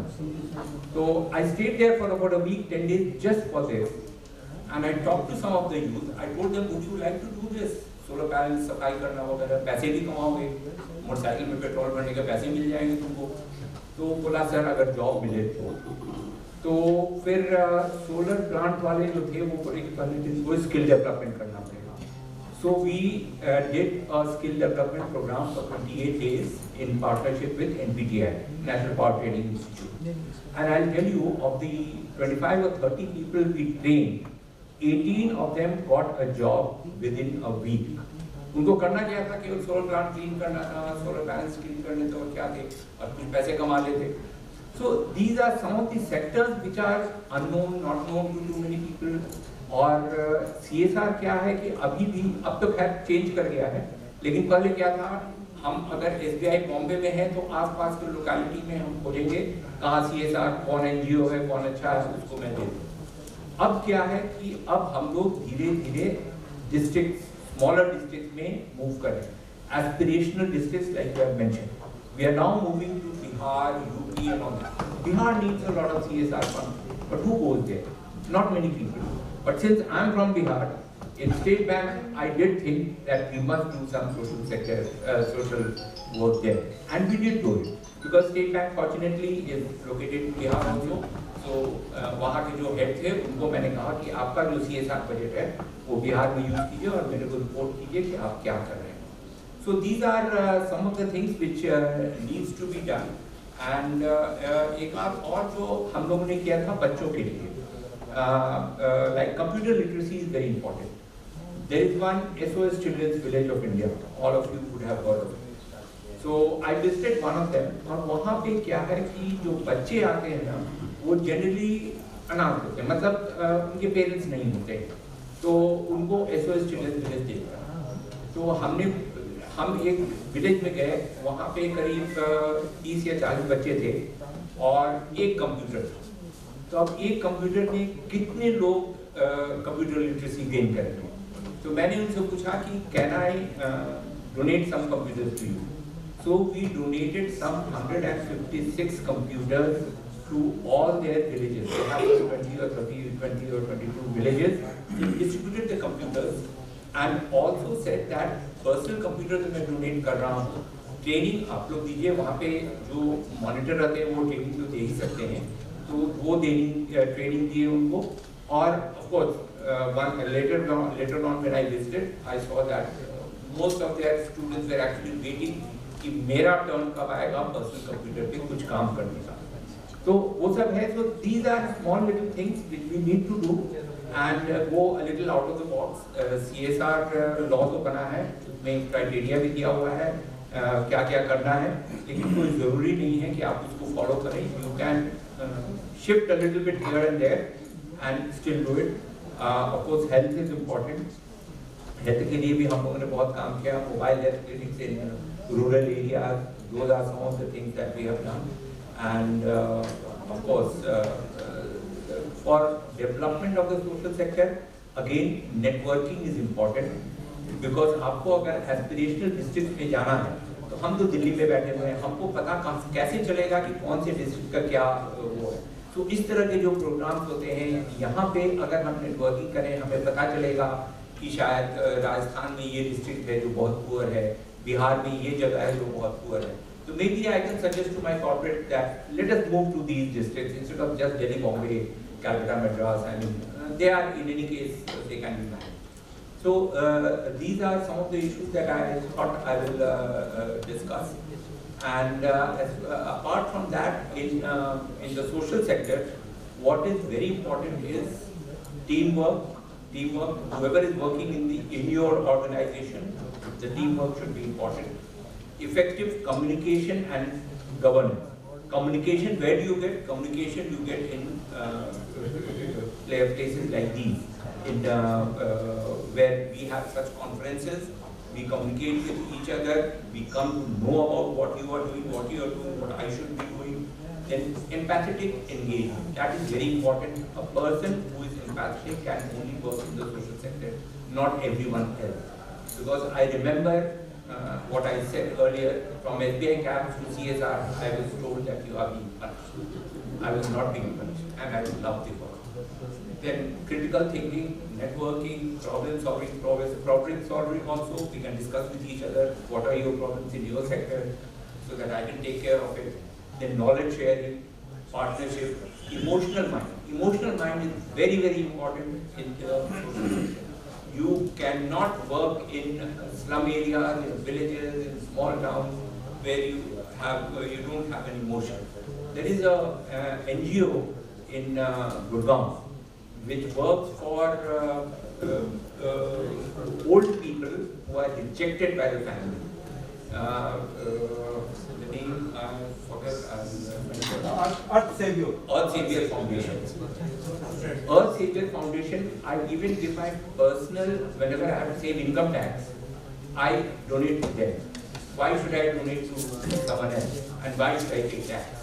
So once I went there, I used to know that Mr. Raj Kalra very well.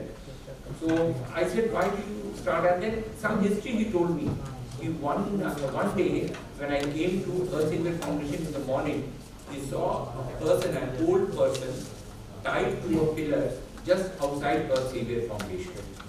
I said, what is this and who is this person? So he told me he is a retired Indian Foreign Service officer. I said, impossible, I can't believe it. He said, what happened? He became mentally unstable. The children could not manage him. So they decided to Earth Savior Foundation to donate kartu. It's like you are donating 10 rupees or khata hua or something like that. I felt very, very upset and very, very emotional. I met that person and actually he had some mental problem, no doubt. I met him, I asked him, sir, what do you do?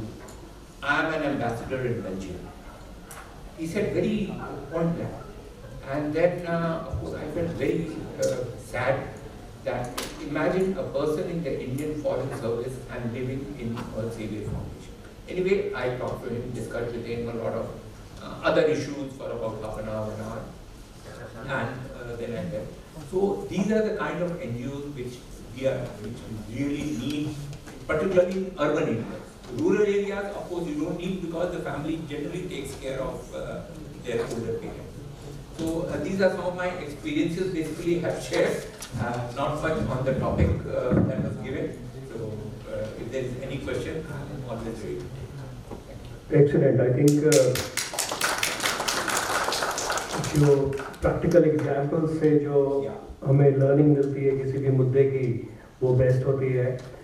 So thank you very much for this, sir. My dear friend Priya, you know, so far we have discussed about the NGOs, its governance. We talked about aspirational districts, Bunyadi Avashakta. Now, if you also look at the supply of the CSR fund today, close to like 25,000 crore is the funding which is available in the market every year. And we have in like last 10 years of the journey of CSR post its enactment 2014, approximately 2,50,000 crores have been spent. So if you look at the budget size, it looks sizable now, and there are close to like 17,000 companies who are falling under the eligibility of corporate social responsibility. It looks like to be one of the major supplementing pillars for the economy, and we are talking about the narrative which is Viksit Bharat. But there is a catch that the law also say that you have to prioritize your CSR activities in the area that you operate in. And what happens with that is that if you look at the geography of India, in many parts of our country, you'll find that industries are lesser present, and therefore the spending of CSR is also restricted on those areas. So that's another form of disparity, Priya. And you look at the states like Maharashtra and Gujarat where you have the highest spending. On the other hand, some mid-sized spending is there in the southern part. However, if you go to a state like Bihar, you hardly find any spending on CSR, very, very less. Jharkhand, you have something. Why? Because you have industry. But if you go to the northeastern states, you do not find it. How should we address this? What is your view on it? Thank you so much, and thank you so much, David, for organizing this forum, myself, Priya. and I'm part of the Fusion Finance Limited. Fusion Finance Limited is an NBFC company and we provide financial services to underprivileged women in the rural areas. So coming towards the topic what Praveen has shared with me, so of course we just discussed about the disparity. So we are very familiar with this word disparity, and we always discuss this word in other aspects. Now we are discussing disparity in the CSR fund allocation in various states. Like already discussed that there are so many states like Maharashtra, Gujarat and other states. Even if you just see post FY23-24 annual financial year closure, we received the details from the NCA portal as well. कि किस state में कितना पैसा खर्च हुआ है, and so we have a small, I just want to share the small example also. We have a small provisional, social provisional group, so we are discussing ऐसा क्यों होता है. Then one person discuss, इसलिए ऐसा होता है क्योंकि वहाँ पे corporate और industries है. Is it so? Is it so? Corporate और industries है, इसलिए ऐसा disparity है. Then I ask one person, what about the thematic areas then? किसी ने किसी को रोका थीमेटिक एरियाज के लिए कि आप इसी पे काम करो, इस पे ना काम करो. If you see the data of the thematic areas also, thematic areas में भी disparity है. If you see education and health, में सबसे ज़्यादा पैसा आजकल खर्च हो रहा है. And we are talking about the environment sustainability, climate change, community empowerment, women empowerment, and इसमें जो पैसे जो खर्च हो रहे हैं, वो lesser than this हो रहे हैं. So these are the things which I think that we need to discuss, and for that here there are so many leaders here, seniors here, so the challenge is there, but I think so we need to do the collaborative approach. We are talking about the Viksit Bharat, and we have some action plan to reach the Viksit Bharat by 2047. So for this challenge, what I think that we need to see how do we engage the stakeholders. We always talking about the 4P approach to implement the program. Why not we will discuss this 4P approach for the collaboration or for the allocation of the CSR funding in the areas where बहुत lesser CSR fund का utilization हो रहा है. So I'll humble request to everyone, please discuss, please use this kind of the forum and be collaborative, and we need to follow the uniformity approach and the balance approach to achieve the goal of the 2047. So I belong to the service sector. So last before Fusion, I was a part of the India's telecom industry. That was also service sector. So what I used to do during I am just sharing my experience, what I have done in my current company and the last company. So we are mapping the heat map. जैसे financial year खत्म होगा था, we are doing and mapping the heat map कि मेरे 23 states में अगर मेरा operation area या हर states में काम हो रहा है, किस states में, किस districts में कितने पैसे, किस thematic area पे काम कर रहे हैं, and then we do the action plan for the next year कि मुझे अब बिहार में अगर मेरा कम हुआ था last year, we need to do the uniformity and balance. So for each and every one, whosoever is working in the NGO sector or the private sector, the government sector, we need to do the heat map. We need to create some kind of the strategy internally to just avoid this kind of the disparity. Thank you so much. बहुत बढ़िया प्रिया. और हमारे इस काम को simplify करने के लिए भारत सरकार ने सिर्फ एस्पिरेशनल डिस्ट्रिक्ट्स ही नहीं बल्कि अब एस्पिरेशनल ब्लॉक्स के प्रोग्राम को भी इंट्रोड्यूस किया है. So we have, yes sir, we'll take questions. We are unlikely to come for that. So there are 500 aspirational blocks also, and if by any chance our corporations can actually look at those aspirational blocks and can plan for the thematic areas. I do understand if you are not physically present there, then there are issues in implementation, but again that problem can be solved by the regional NGOs, the state level NGOs of that very area as they become your implementation partner. So before I'm going to take some questions too. Before I conclude, there are some of the keywords that I have noted from today's panel towards Viksit Bharat, narrative. One is rural, the lesser privileged sections of the society. Talking about NGOs, we talked about transparency. The NGO has to be accessible. They should be taking suggestions. The financial reporting is critical. Accountability is most important. The role of the board has to be quite ethical. capacity building, external and internal stakeholders, monitoring and evaluation has the role to play, networking, replication of the good works which has been done, teamwork, effective communication, empathetic engagement, zero tolerance, compliances. These are the few things that I taken a note, and I'm sure that summarizes our session too. A couple of things which I'd like to leave you all to think about is when you're talking about the due diligence and the relationship between a corporate and an NGO, you would always see that there's a bias that the corporate is only allowed to do a due diligence for an NGO, and an NGO is not allowed to do the due diligence of a corporate. Please think about this point too. NGOs are treated as vendors. They are not treated as partners. They are not treated as collaboration for you. So till the time this gap will exist, there has to be a marriage between a corporate and an NGO, and till the time it doesn't work like a marriage, you cannot achieve the ultimate objective and the narrative of Viksit Bharat, I believe. I mean, you're talking about startups. In the first session we heard there are startups NGOs also, but unfortunately the clause of 3 years is restricting them to get the funding from the very first year too. But there are good NGOs also. We'll have to think about that solution. Problem statement is this also. Well, if you also look at the NGOs today, while they are working for the sustainability of the people and the planet, the sustainability of that NGO is also appearing to be quite critical today, because a lot depends on the funding that they are receiving, the resources that they have to mobilize, and there are a lot of checkpoints which have been imposed. And for the NGOs, I also believe that sometime we should talk about the exit plan of that very NGO from a particular intervention.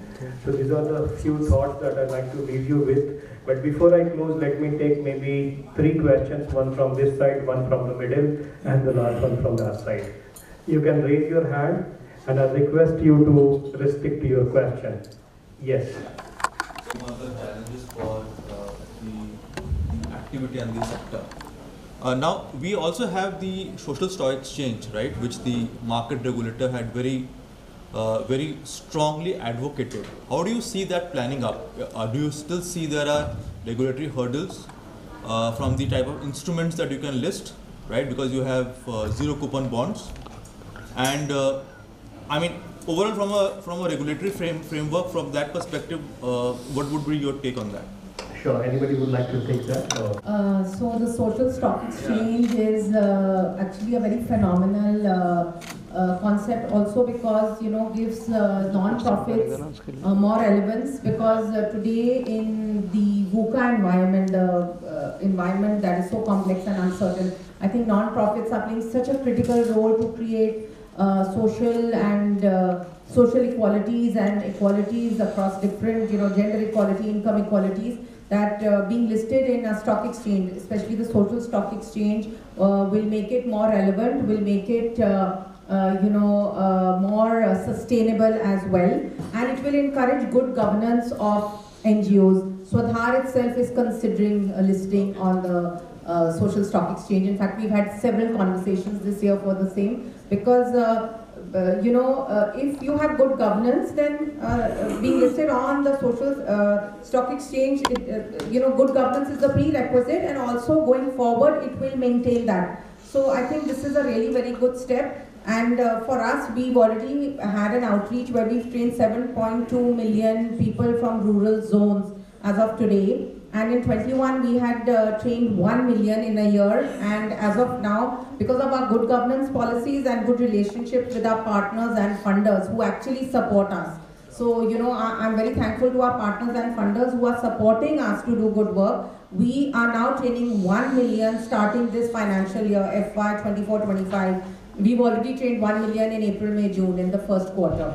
So, an initiative like this is going to go a long way to encourage good governance and NGOs that are following suit. Certainly has not been explored much today. Very, very new to the sector. Very noble in that way. Very noble in that way, of course. There will be resource related and funding related benefits, undoubtedly, there's no doubt about it. Second would be the networking benefits to be listed there. Third would be the best of the governance from both the sides, of course. And the fourth one would be your reputational benefit. So if you are listed, then the credibility and the due diligence, all such factors, that would be pretty high. Any other question? I'll take it from him first. Gentleman in the middle. Yeah. There's no question, this is just a submission. So we are representing the International Coaching Federation, ICF, Delhi NCR chapter. So Suparna, Amit and myself. We just wanted to say, and Suparna can elaborate further, is on the social impact side, as things change, there are need for leaders in the social sector also to be coached. For the benefit of everybody, coaching is a collaborative process.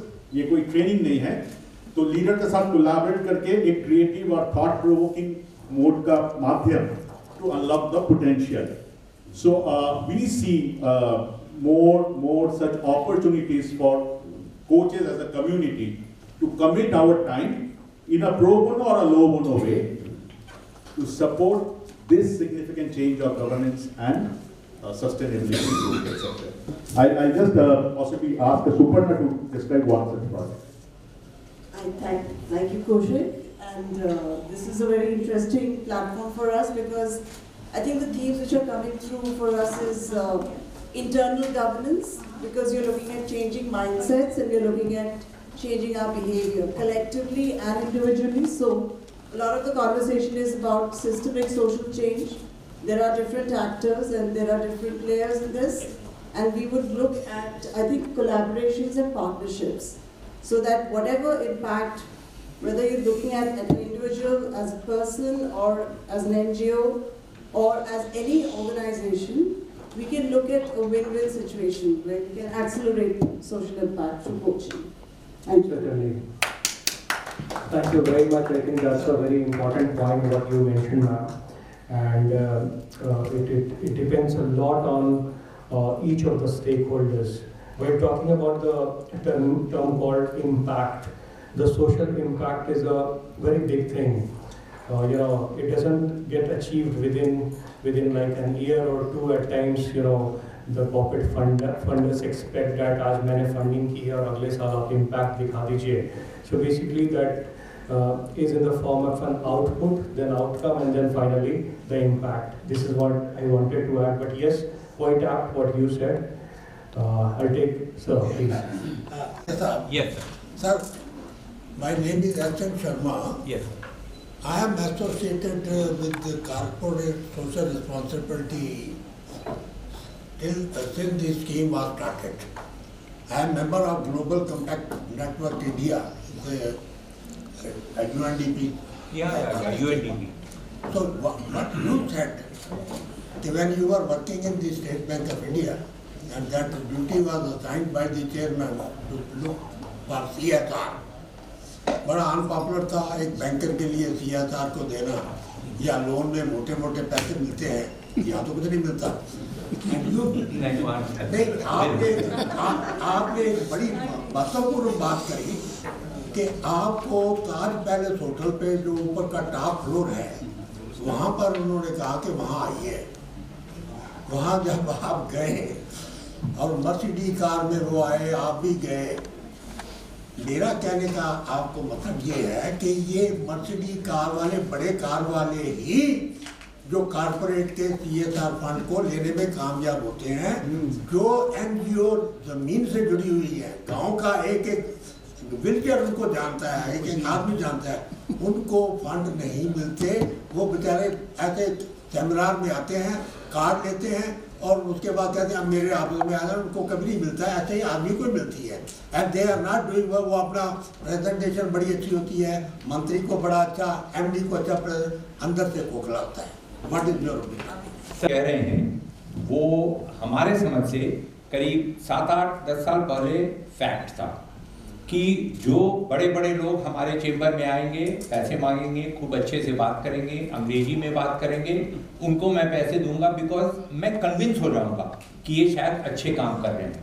लेकिन आजकल क्या है, अभी जो CSR का जो provisions भी आ गए हैं कि इन सेक्टर्स में ही आपको मदद करना है, और आजकल CSR में प्रोफेशनल CSR वाले ही जाते हैं जिनको थोड़ा दिल होना चाहिए कि हम अब जैसे हम लोग गांव देहात गरीब लोगों से मिलने, जैसे मैंने अर्थ सेवियर फाउंडेशन के बारे में बोला, मैं वहाँ अक्सर ही जाता रहता हूँ, और जो बहुत पढ़े लिखे हैं, जो एकदम management graduate, I am not trying to decry anyone, but जो बहुत बड़े मैनेजमेंट ग्रेजुएट बड़े सेक्टर्स में काम करते हैं, वो अर्थ सेवियर फाउंडेशन विजिट करने नहीं जाएंगे। वो चाहेंगे कि उनके चेंबर में कोई आए, पैसा मांगे, चेक दें, 80G सर्टिफिकेट उनको मिल जाए और उनका काम खत्म।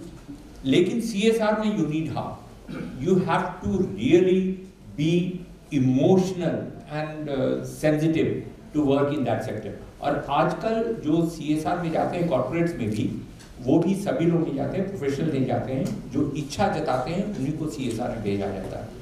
स्टेट बैंक में भी वही हो गया है। स्टेट बैंक में SBI फाउंडेशन हम लोगों ने फॉर्म किया, वो मैंने ही फॉर्म किया था। तो अब फाउंडेशन में हम लोग सोशल सेक्टर से ही लोगों को लाते हैं जो प्रोफेशनल्स उसमें काम करते हैं। सो थोड़ा बहुत चेंज हुआ है, may be a lot more required. Sir मैं ऐड समथिंग सर, अभी थोड़ा एरा चेंज हो रहा है, बिकॉज मैंने भी देखा है, मैंने खुद किया है और मैंने देखा है। अभी स्माइल फाउंडेशन ऑर्गेनाइजेशन के साथ हम लोग जुड़े हुए हैं, और हम लोग जो कम्युनिटी बेस्ड जो वॉलंटियर्स होती है उनकी कैपेसिटी बिल्डिंग कर रहे हैं, ताकि जो कॉर्पोरेट में बैठ के जो डिज़ाइन हो रहा है प्रोग्राम, बिकॉज हम उनसे ही पूछते हैं कि आप जाकर के नीड असेसमेंट लेके आओ, एग्जैक्ट इन्फॉर्मेशन वही ला के देते हैं, तो उनको ट्रेन कर रहे हैं। सर कैपेसिटी बिल्डिंग हो रही है, मेरे साथ भी बहुत छोटे छोटे ऑर्गेनाइजेशन मेरे कॉर्पोरेट्स में जुड़े हुए हैं, एंड उनकी कैपेसिटी बिल्डिंग, रिपोर्टिंग, सब कुछ हम लोग उनको सपोर्ट कर रहे हैं, फंडिंग के साथ सपोर्ट कर रहे हैं, ताकि उन लोग अपने आप को थोड़ा सा अपलिफ्ट कर सके और अदर कॉर्पोरेट्स के साथ भी फंडिंग कर सके। सर आपको शर्मा जी बताना चाहेंगे, हम भी NGO हैं और बहुत खुशी से कह सकते हैं 19 साल हो गए हैं, और हम ग्राउंड लेवल पे काम करते हैं। हम 184 centres for financial literacy in partnership with the reserve bank of India चला रहे हैं। तो गांव-गांव में जाते हैं, एस्पिरेशनल डिस्ट्रिक्ट्स। बिहार में हमारे 89 सेंटर्स हैं, झारखंड में हमारे 44 हैं, महाराष्ट्र में 21 हैं, और मध्य प्रदेश में 29।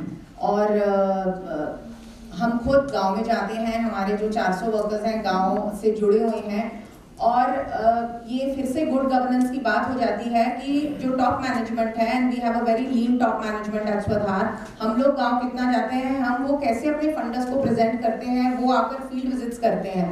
तो अगर आप अच्छे से ट्रांसपेरेंसी के साथ काम करेंगे तो फंडिंग तो जरूर मिलेगी। सर 20 साल हो जाएंगे तो मैं अगर झारखंड में मेरे को लिस्ट दो, I would like to visit दो सेक्टर। प्लेजर सर, जरूर आई आल्सो वांट दिस। ठीक है, बिल्कुल ऑफलाइन लेंगे। अच्छा, 2 सवाल सर, आपका सवाल होगा? सवाल मेरा है जी, बिल्कुल प्लीज। 2 लास्ट सवाल सर, आपका सवाल पहले होगा जी, प्लीज बताएं।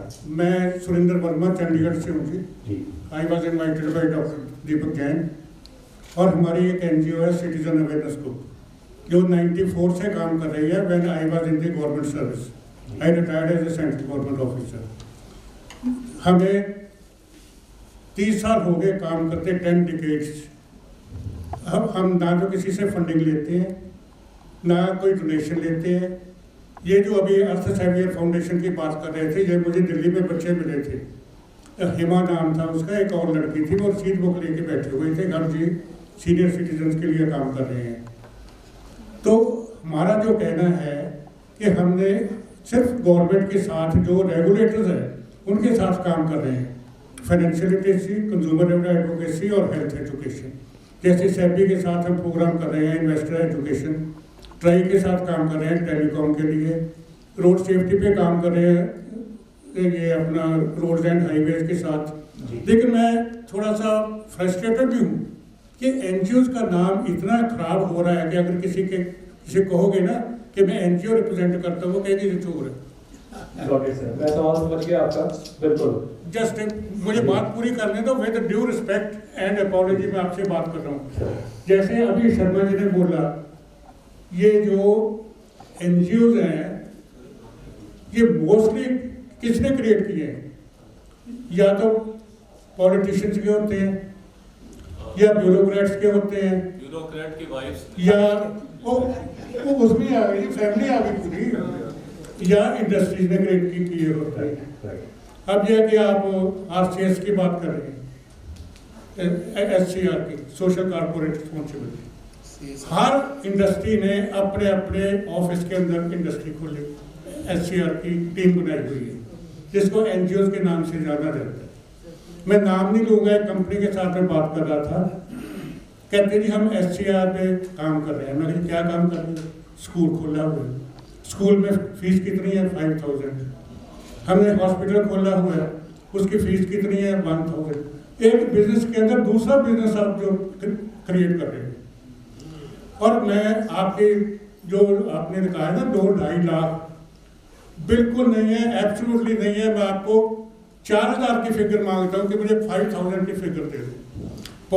सोशल वर्कर बनते हैं, एनजीओ फॉर्म करते हैं, इलेक्शन के लिए खड़े हो जाते हैं, फिर पार्टी से कहते हैं जी हमें जो आपकी डिस्क्रिशनरी ग्रांट्स है उसमें से पैसे दो, जो डिपार्टमेंट से उसे प्रोजेक्ट लेकर दो, ये काम करने दो। मैं आपको सिर्फ एक सिंपल एग्जांपल देना चाहता हूँ। वैसे तो मुझे पता है कि लंच में देर हो गई है। मुझे एक रोड सेफ्टी का प्रोजेक्ट मिला था फ्रॉम डॉक्टर साहब, सिर्फ 5 मिनट से ज़्यादा नहीं लूँगा।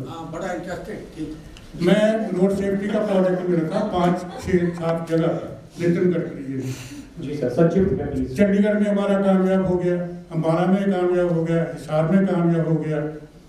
मैं उसके बाद था फरीदाबाद, डिप्टी कमिश्नर के पास में गया अपना लेटर लेकर के sir I would like to be chief guest at the function. पहले मेरा कार्ड लेकर उसने रख लिया, लेटर भेजा वो भी रख लिया। मैं सिक्योरिटी वाले को बोला, मैंने कहा यार अंदर तो जाने दो। नहीं जी पीए से बात करो। मैं पीए से बात करी, वो कहता जी सब बनाएंगे तो जाने दूंगा ना। मैं कहा यार मैं कोई आतंकवादी नहीं हूँ, टेररिस्ट नहीं हूँ, मैं 8 घंटे का सफर करके आया हूँ। डीसी साहब का क्या रोल था? मैं कहा सर मैं चंडीगढ़ से हूँ। क्या करते हो? मैं कहा एनजीओ रन कर रहा हूँ। आपका बायोडाटा क्या है? मैं कहा how you are concern with my biodata? I am simply consumer, investor हूँ, मैं गवर्नमेंट का काम कर रहा हूँ। No no no no, there thousands of the NGOs, all are corrupt, सब पैसा बनाने में लगे हैं। मैं कहा sir hold your tongue, don't give the washing statement. कहता आप क्या हो?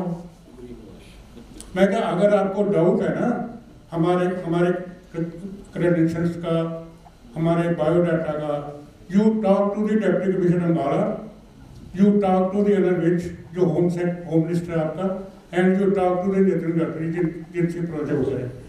मुझे कहता बात कैसे करते हो? मैं कही जैसे आप बात करते हो। मैं कल्प्रिट नहीं हूँ, मुझे आप अरेस्ट करवा सकते हैं, सिक्योरिटी आपके पास है, और मैं मीडिया में भी हूँ। आपके ऑफिस के आगे धरना लग जाएगा और आपके जुलूस निकल जाएगी।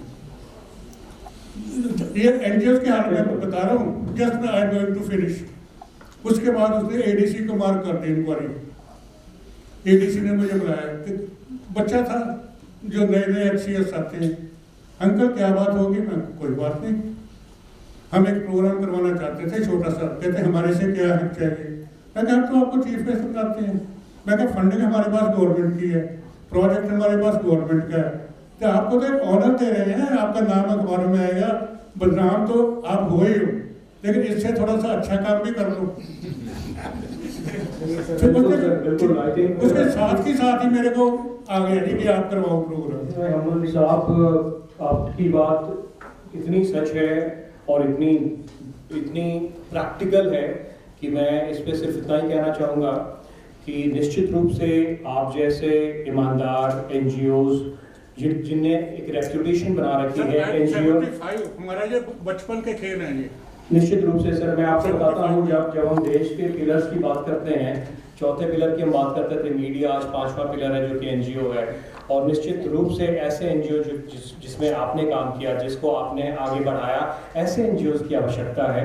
हम गवर्नेंस की बात कर रहे हैं, इस बात पे भी कोई दो मत नहीं कि बहुत सारे ऐसे एनजीओज हैं जिसकी बात हमने पहले की, जो कि ऐसे लोगों के नाम पर रजिस्टर्ड है, पंजीकृत है, जो शायद सिर्फ नाम के लिए या फिर फंडिंग के लिए एनजीओज को स्टैब्लिश उन्होंने कर रखा हुआ है। इस वजह से ये हुआ है, मगर एक सामंजस्य बनाने की आवश्यकता है। मुझे लगता है we have a long way to go and if we are really looking at the real narrative of विकसित Bharat, we will have to make all these improvements, bring in all such improvements, and this is very much possible with multi-stakeholdership, corporate है, NGO है, government है, सारे लोग सामंजस्य बना करके काम करेंगे तो 2047 का जो हमारा लक्ष्य है, जिसमें हम विकसित भारत की परिकल्पना कर रहे हैं, उसे पाना बिल्कुल निश्चित रूप से मुमकिन है। I will have to stop it here. In fact, the time is Thank you so much for absolutely. A big hand for all of us. All of us. Thank you. We will take offline all the questions. बहुत सी political parties approach करते हैं कि हमारे साथ join कर लो, लेकिन हमने कहा बिल्कुल नहीं करते। कहते हैं फंडिंग भी देंगे, डिस्ट्रिक्ट ग्रांट्स भी देंगे, ये भी। चलिए आइए, वर्मा जी आप आइए, प्रवीण जी को Of us, we close our panel right here. Thank you very much, DMA, for organizing such a productive and wonderful session for all of us. Please take the questions offline. I'm sorry, I'm not able to come back to you. We'll take those questions offline. Thank you. Mr. N.K. Gupta जी आइए please, mister Verma जी आइए, इधर आइए, वर्मा जी इधर आइए। Sorry, sir, the session is almost over. Just one very small relevant point. One very small relevant point is that in the CSR Act there is no mention of impact assessment. That I think should be made mandatory, and then we'll start trusting the NGOs. Thank you so much for such a beautiful. It's more about social responsibility. Sir, please look at. Than corporate. Sir, please, sir. Sir, please. मैं अखबार में लगा नहीं गया ये photo.